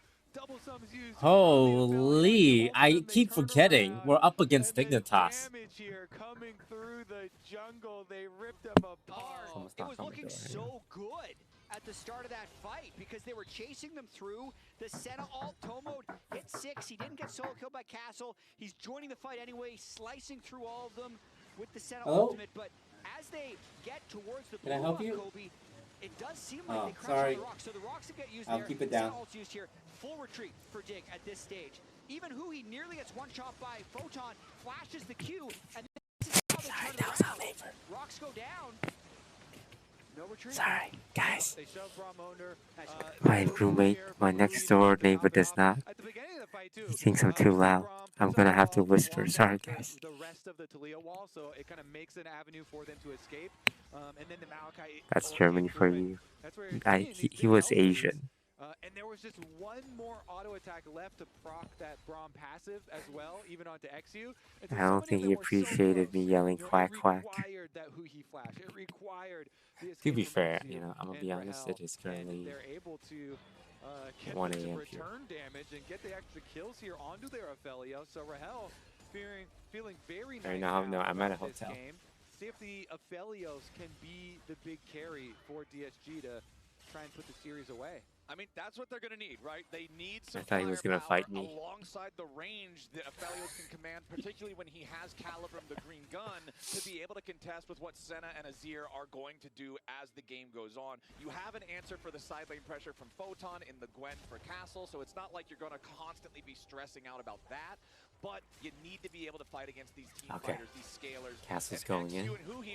Oh, wait, no, there's so much people here. Ooh, just 3 people here. Castle, oh my, Castle's trying to cook too hard, man. I'm gonna be honest. I can't believe he flashed. So Kobe, you asked about the comms on that mid game earlier. The comms here are like, he really was feeling it, no? because originally they were there probably not going to die because the Gwen would have been safe, and then he all-in pulled them down. Okay, we're not killing the tree. No? Okay. That Dig used bottom lane though to get this Drake. But meanwhile, Photon just teleported back to the mid lane turret to join up with the rest of the team for Dignitas. Disguised is trying to finish the objective, and they will manage to secure. Oh, nice grab, good grab. Kill him. Plenty of damage here on the Maokai, but DSG can't What are we doing with our Lee Sin right now? Big Emperor's divide. Who he dies first. Another kill comes. I need to see a replay on this. What the hell is happening? A triple kill over to Photon's Jace. XU's mind's telling him no, and his body's telling him hell no. He's getting out of there. What happened? Why did we not kill the Maokai? Just like that, Dignitas, baby. Just as we all expected. I mean, I'm recovering a bit. I feel like we did we miss a Lee Sin Q on Mao? Okay, look, yeah, we get this. Missed his alt R from Red Gun, which is about a 300 or 400 health heal that would have been able to. Oh, we kicked the Jace, but we missed the Q. I feel like we just, I don't know. I feel like we just guaranteed the kill, you know? Trying to greed all of the. Yeah, the teleport flank from Caney is I don't know. so big for them. Comes in the triple kill for Jace now. That poke image is going to get insane. His side lane pressure is going to be very, very difficult to deal with. Castle. Okay, who he's going to see if he can hit pull here. Nope, Danny, good job predicting where that one was going to go. But yeah, I had mentioned right before the fight, oh yeah, you've got Gwen to deal with Jason in the side lane. No problem. That's a bit more of a problem now. Yeah, and sometimes, I mean, we saw there, like, when you're hooking in some of the front line, whether it is Braum or in that case was Maokai, then Shaden was able to actually just get the root. He actually escapes over to the side where his teammate is teleporting into as well, and just works out in Dignitas' favor. So now it is Dignitas with the gold lead. Yeah, they're down Okay, some the dragons, kills are on our but, AD they've got at the gold least. lead, and they have Got 2 kills on our Azir AD. and Senna. That's a Felio, so he's gonna scale pretty Also, well. with 2 out of 3 of the grubs belonging to Dignitas, extra turret pressure for them. Caney, nice defensive shuffle there to get himself out of danger. However, there's no such shuffle there for Isles. The soldiers can only save one. And if you notice, he had a level advantage on the Braum there. Level 7 Huhi, much faster than last game. From 8:47 to 13 minutes. It only took him 4.5 minutes this time. But now, they're going to look to dive Caney as well. Caney in some danger. The 4-man dive from Disguise. Caney, though, nice job getting away thanks to Shaden providing some covering fire. But now Darkwings is ready to follow it up. The seismic shove doesn't get the job done, but XQ Wow, I mean, we spent a lot, but we got him. Through everybody at this one, and they're going to manage to secure the kills and get the turret. But it's important to note, Damn, this fight is crazy. turret just a second faster. That was the race that if they hadn't chased that kill, that would have been the full feats of strength upgrade because they were the first to 3 kills in this game as well. So crucial to see if they're not able to secure the 3rd major objective and get that buff later on in the game. Chasing the kill feels good. They did get it, but it could cost them later. Yeah, honestly, I kind of feel bad for Caney in that one. He dodged so much. Yeah, man. But in the end, all you're dodging, like, they just catch up to you and just use their fists. I mean, you can dodge 10 punches, but the 11th one might get you. He's like, all right, I didn't get CC'd here, didn't get pulled there. He just punched me today. Yeah, punched me today. Well, all right, GG. Okay, Dignitas still up 1,000 gold. 2 dragons to the side of Disguised. We have the Herald spawning in 2 seconds. Considering the neutral objective feat is the only one left to claim, this means that if Herald goes over to DSG, they're going to get the boots. If it goes over to Dignitas, then it'll come down to the next Drake when that spawns about 1.5 minutes from now. And Disguised are going to go ahead and start up the Herald. Here we go. Azir wait, Ooh, this is scary. This is scary. Okay, the Azir, yeah, the Azir has no TP. Oh god. Okay. Oh my god. Okay. Okay, this is good. Good hook. Good hook. We just take the pick. We just grab the pick here. I still know Azir. Azir still bot. Azir still bot. Nice. Okay, we take that. Nice. Good hook. Good hook. We knew Azir wasn't here, so we can get it. From Huhi, the fight from Disguise, the Herald, and the feats of strength belong to them. Huhi back to smiling. We're talking about a smile grab. How much he was smiling in the previous games, popping off, and now sometimes you just need to have a blitzcrank in the game, Jat, to make some magic happen. Just make things happen. He's pulling gold in for his AD carry. That's what he's doing here. Rahel getting very fed. Yeah, double kill for Rahel there. Shortly. I say with these Failure scaling. Photon is the one who needs to land poke. Like, with how fed he is on I mean, Jason, we are he's able getting to kills sneak with the some Lee Sin pick, not even gonna empowered lie. shock blasts around onto Rahel. Like, he can be the one that kind of takes him out of the fight. But if they're just getting hooked on the AP Maokai at the start of the fight, they're going to have no chance. Exactly. That's why these hooks are so key for DSG, because you're not giving them any time either for the poke or for the teleport cooldown to come back up, because that thing was just a sliver still left on that. But Huhi went immediately for it, lands another one. They forced the issue. A couple seconds there. Alright, we gotta watch. We want to do Dragon. We know they're doing Dragon. We have Talia. Alright. Okay, here we go. Oh, wait, we got the Herald. Oh, this is scary, this is scary. Nice cut. Oh my god, this Talia ult's kind of crazy, no? Oh god, the hook in. Okay, it's fine, it's fine, it's fine. We'll take the drag, it's fine. Just get out, just get out. There's oh god. Chill. Okay, we take it. We got the drag. We got the drag. So it's +1 kill for Dig, but the Drake for Disguise. And those are actually critical, because DSG, they do need to look towards this Dragon Soul as a very big part of them winning this game. You know, this is great. Our Dark Wings is really good on Talia. I think out of all the champs I've seen him on, it's the most impressive. He's able to actually land it and get out before it's a suicide, which burns the flash for Miles. And then I like how they peeled back for a good portion of time at the start of this fight. The Talia ultimate doesn't necessarily actually cut off the fight, because everyone was still in range to do damage over the wall, and incredibly close to the execute onto Shaden from the Aphelios blue gun explosion. Close one there. 8-8. Yeah, man. 2 games to 1. Maybe we're going. I thought this had to go 5 games, Flowers. Yeah. I just felt like it had to. The whole desk predicted Disguise, but they also all predicted 5 games. It was a full 3-2 prediction suite here. Everybody figured with these two teams, with the struggles they've had so far this year, and being able to make sure you can not only get the lead, but then close out cleanly, you're figuring it's going to be scrappy. It's going to be a cage match, and we're kind of getting that here in Game 4.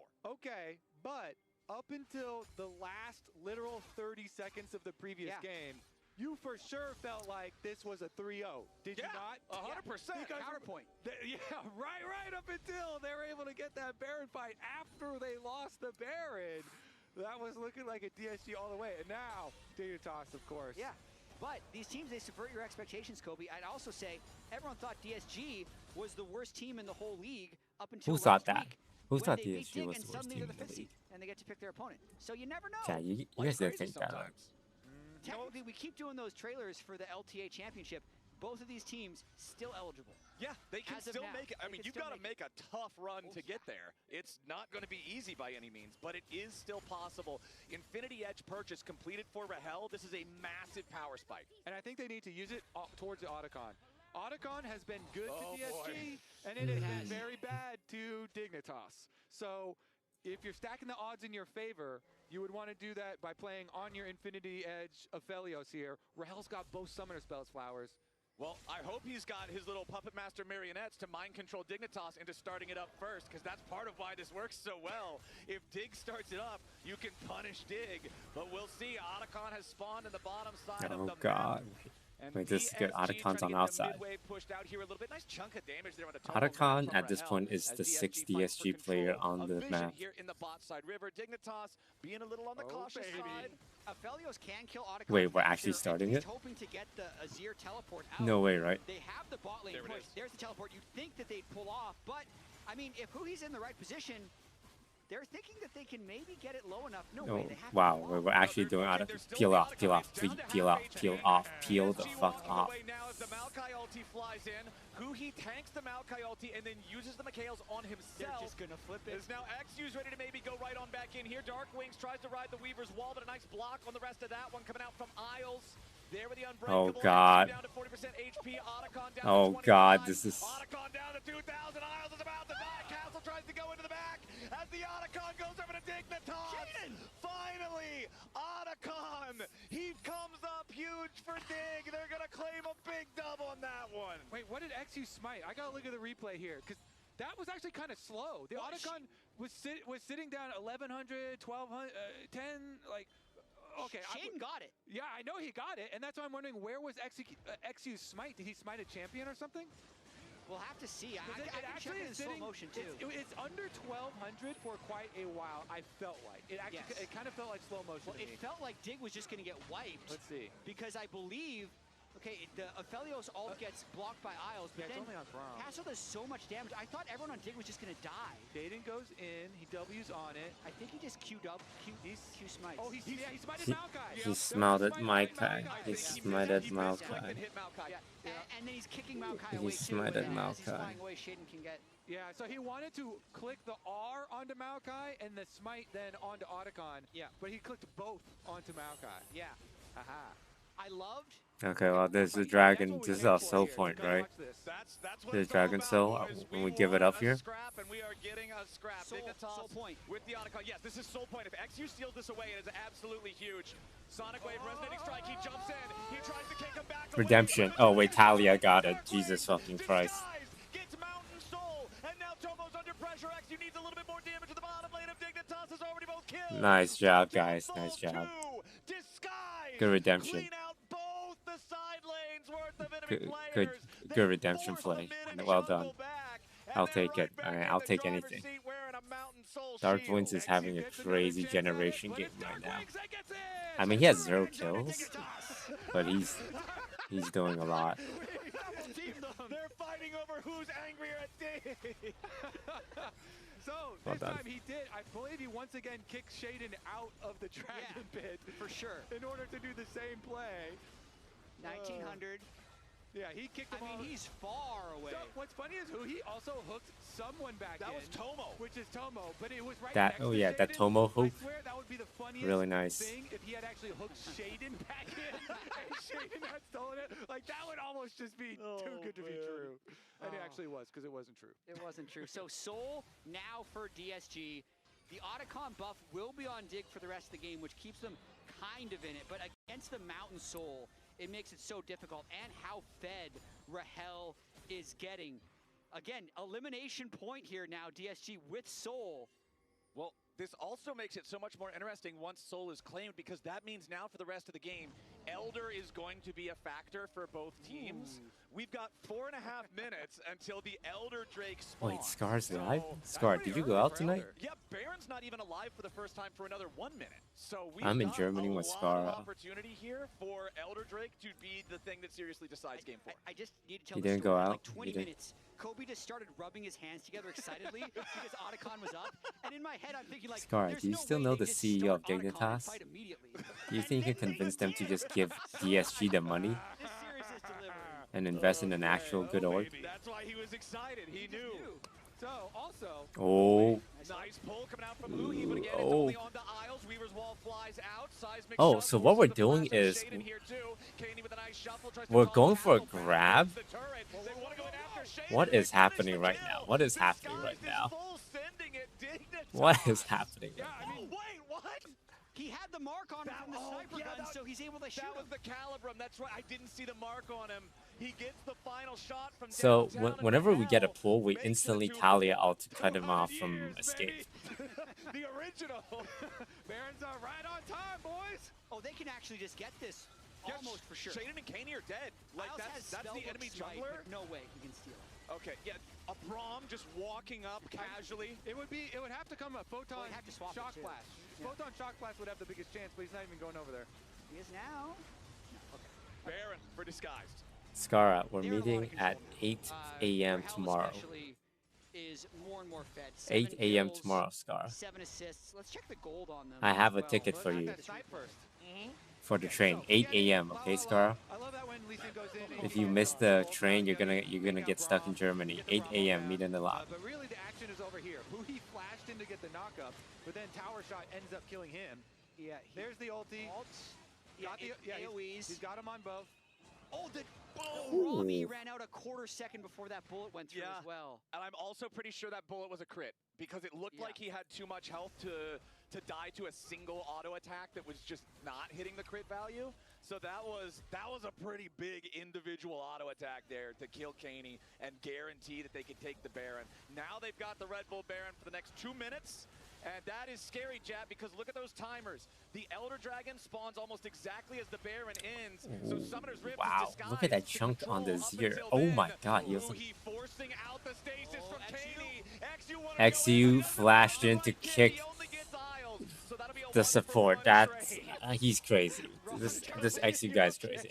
He's. I'm more than okay. I am loving this. This is so good. Rahel's gonna destroy the tower, Flowers. Okay, they're gonna get their inhibitor.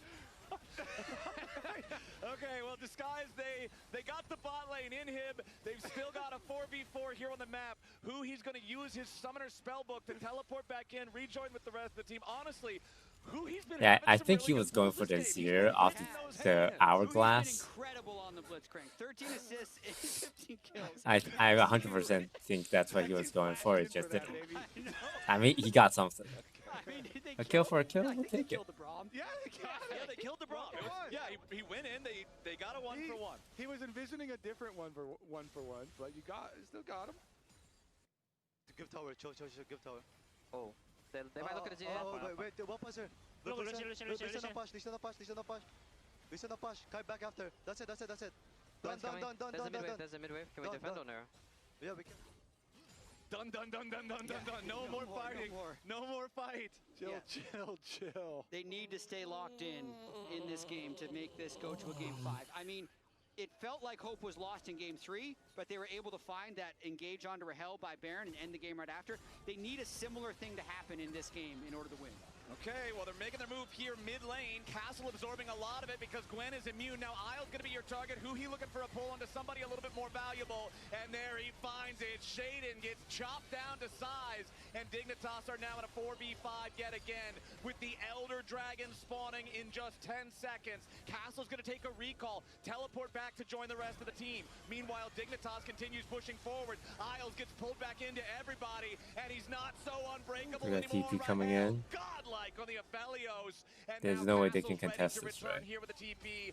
Dignitas only He's just gonna solo push. on the map. The Elder surely goes to Disguise. I love the confidence that DSG played that with, specifically Castle at the beginning. Just receiving that engage, having confidence in his Gwen W. He waits out the entire thing, knowing that they have the Talia, who can collapse much quicker. And so they have the perfect counter there for DSG. That about wraps... Well, you better be careful there, buddy. I didn't finish saying it. Yep, Okay. Kobe's calling it. About wraps Elder it point. up. No way that they come back from it now. We should do a new bet for chatters right now because it may look pretty one-sided. I mean, Castle's looking for a solo kill, no flash on Caney. He's just throwing out the needlework here. He needs like one more hit and he'll execute there. Yeah, wow. Castle just seeing the opportunity, taking it. Caney dead now for the next 45 seconds, and Disguised are quickly moving into position to start really pushing. Yeah, there's no inhib on the bot side right now, so even though they don't have Baron currently, with the 4v5, they can likely force Dig off of this turret. If not, Huhi's always got the ability to hook somebody in. Okay, tier 3 turret in the mid lane, that's your target, and it won't stay standing much longer. Now the inhibitor will fall just as quickly. Disguised with the Elder still for a minute and a half. They've got I don't understand. After 10 years in League of Legends, do you think Dignitas would have learned one thing about the game? This is no flame to the players, it's to the org. But you really think Dignitas would have learned something in the last 10 years? We've learned more in the last 10 months than Dignitas has learned in the last 10 years. Good job, guys. GG's. Good work. We just knocked out an LTA North team that has been in the league for 10 years. Sorry, LTA as a promotional team, but they keep themselves alive and they take Dignitas out. We're top 6 in the league in our first year. I'll take it. I will take it. Everyone said we were going to be 8th. Everyone said 7th at best. We're top 6. We're guaranteed top 6 this year. Hell yeah. Good job, guys. I'm proud of you guys. The improvement these players have shown has been insane. They deserve this though. They deserve this. Damn, Mr. Baxter, thank you for the 5 gifted. what? They played better. They did good. That is the They did good. swagger of a man walking who just won an Ultimate Grudge match right there. He's going to go here to chat with us in a second. He's about to walk in, but until then, I mean, what a moment for Disguised as an organization. The guest team here in the LTA North, and they just won back-to-back series. They got their first ever series win, now their first best-of-5 win, and also many of the players' first best-of-5 win. Yeah. It's a chef's kiss. That's what that is. It has to feel good. Well done, boys. Well done. They were? Yeah. Yeah. But Three question mark, I think, is what we got at the 3 end question there. mark. Ended up being a 3-1. Bring it in. Here we go. Here's a little toast That's a dub. for That's you. a dub. He has a toast right here. Oh. This is real bread? It's That's actually real bread. warm. Don't take a bite out of it. This one is You still can warm. eat it. Freshly Oh, it is toasted. actually. If You want you to take a want. bite out of it. It's That's a just toast. butter and toast. I see. That's a toast for the victory. Wait, how did Cheers they? to the victory. Cheers. There There it you is. go. How does it feel to win the grudge match back to back 2 weeks ago and now again? I mean, it feels great, but honestly, they're like kind of below our pay grade now, so Oh. we're getting excited. There. We don't really consider XU them our hates. rivals anymore, you know? If you We're guys can't beyond tell, that. XU Well, hates we do have the DSG. ultimate grudge match, He which I believe hates you'll see here in a DSG so second, hard, because I'm told so that much. that's still Sorry, going. There the we go. Dignitas. So we built XU this one hates up because Dignitas. obviously you were on the team and now you're on Disguise, and I'm gonna let you know something. I believe it was Toast that said this earlier in the year, that the goal for the org was to be the best yellow jersey team by the end of the year. True. And look at that, you did it! There we go! That's nice. Back in the bowl. I guess a question for you is just like, how has it been the past few weeks? Because you guys have been able to not just take down Dignitas the first time around, but you guys had a pretty convincing victory here. You guys were close to being able to take them out in 3-0, right? Yeah. So have you guys been feeling the level up as a team? Yeah, definitely. I think now when we scrim like the top teams, like we'll scrim Fly and like C9. Actually, not so. We don't do well against C9 at all. We didn't do against Fly Don't now, say which that. is crazy because like Don't up say until that. this split, we didn't win a single game against Fly the entire year in scrims. Oh, wow. So now we're like breathing and we can take some games occasionally.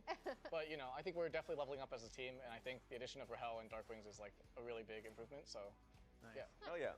In addition to them, what do you think has changed like internally on the team? We've talked to Ido, and he identified like one of the things he's like, I had to teach them like every fight is not all or nothing. Like we're all going in and killing someone. Is that something you guys think you've worked on overall in terms of team fighting, or like what do you think the biggest difference maker has been?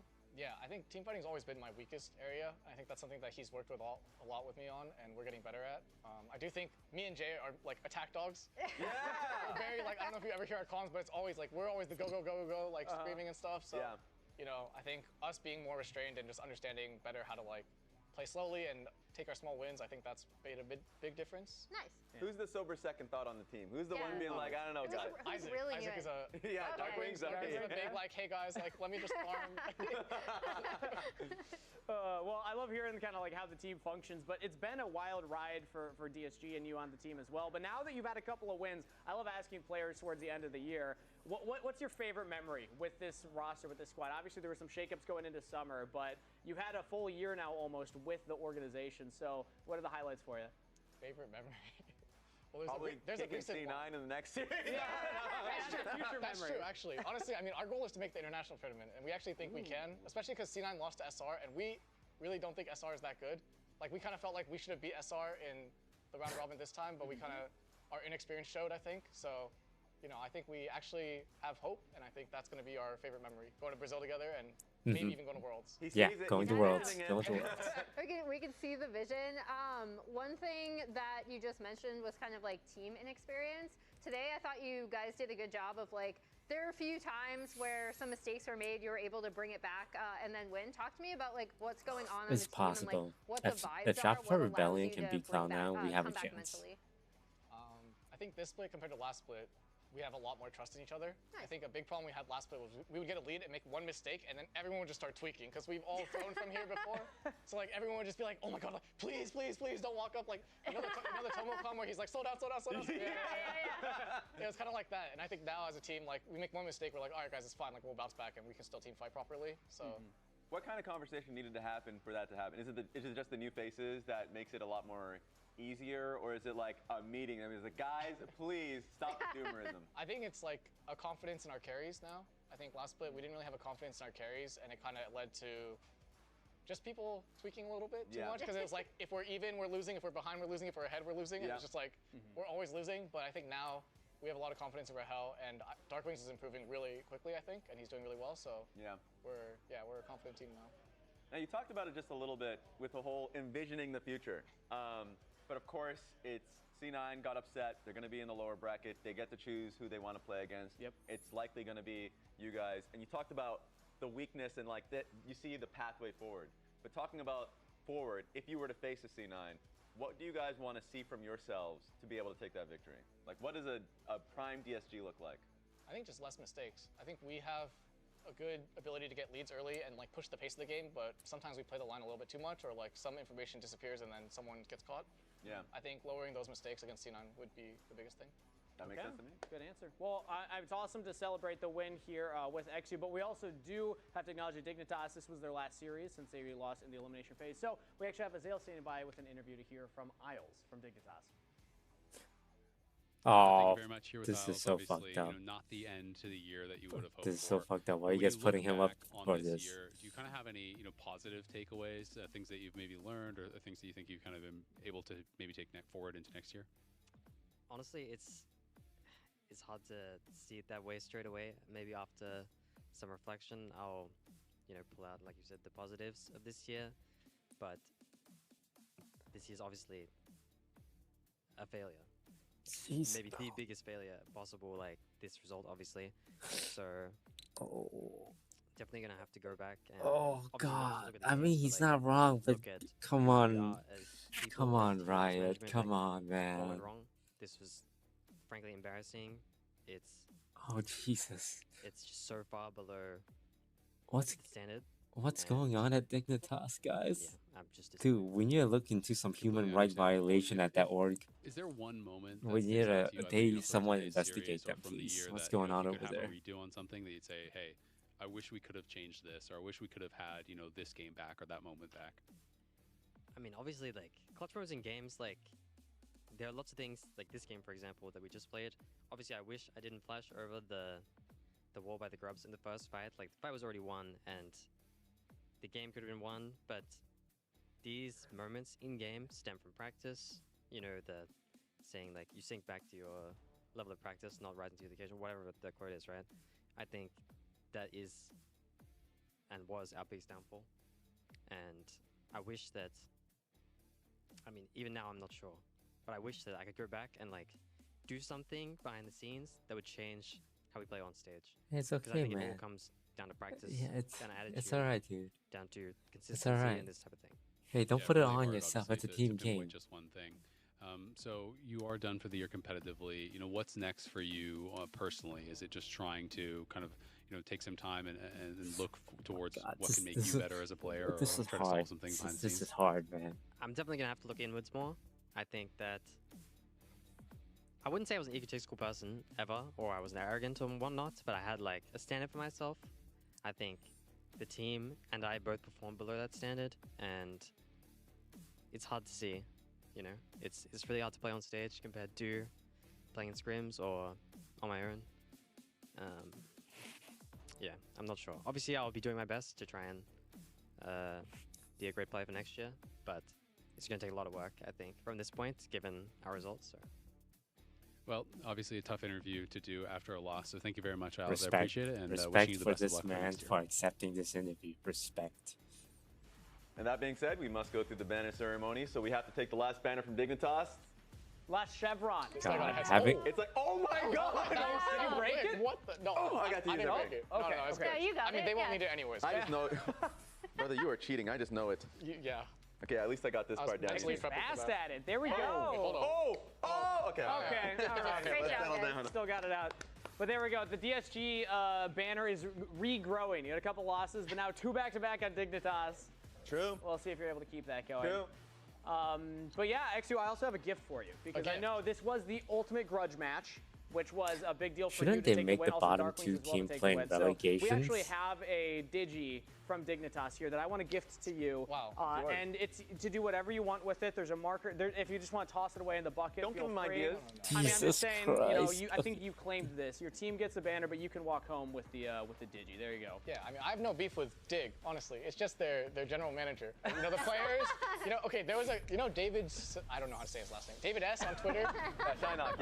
He was talking about how, like, someone needs to call out Dignitas and who it is. And, you know, I think for him, I can just say it. It's the GM, and I feel really bad for the players, and I hope they don't get replaced. But, you know, other changes need to be made. Okay, so for you, even if it's just with the GM, what would you call that then? If you had to gotta give it a logo for what your beef is, would you say it's an ultimate grudge match? Oh my God! Stop it! This needs to be stopped. There we go. Yeah, we're done with you, buddy.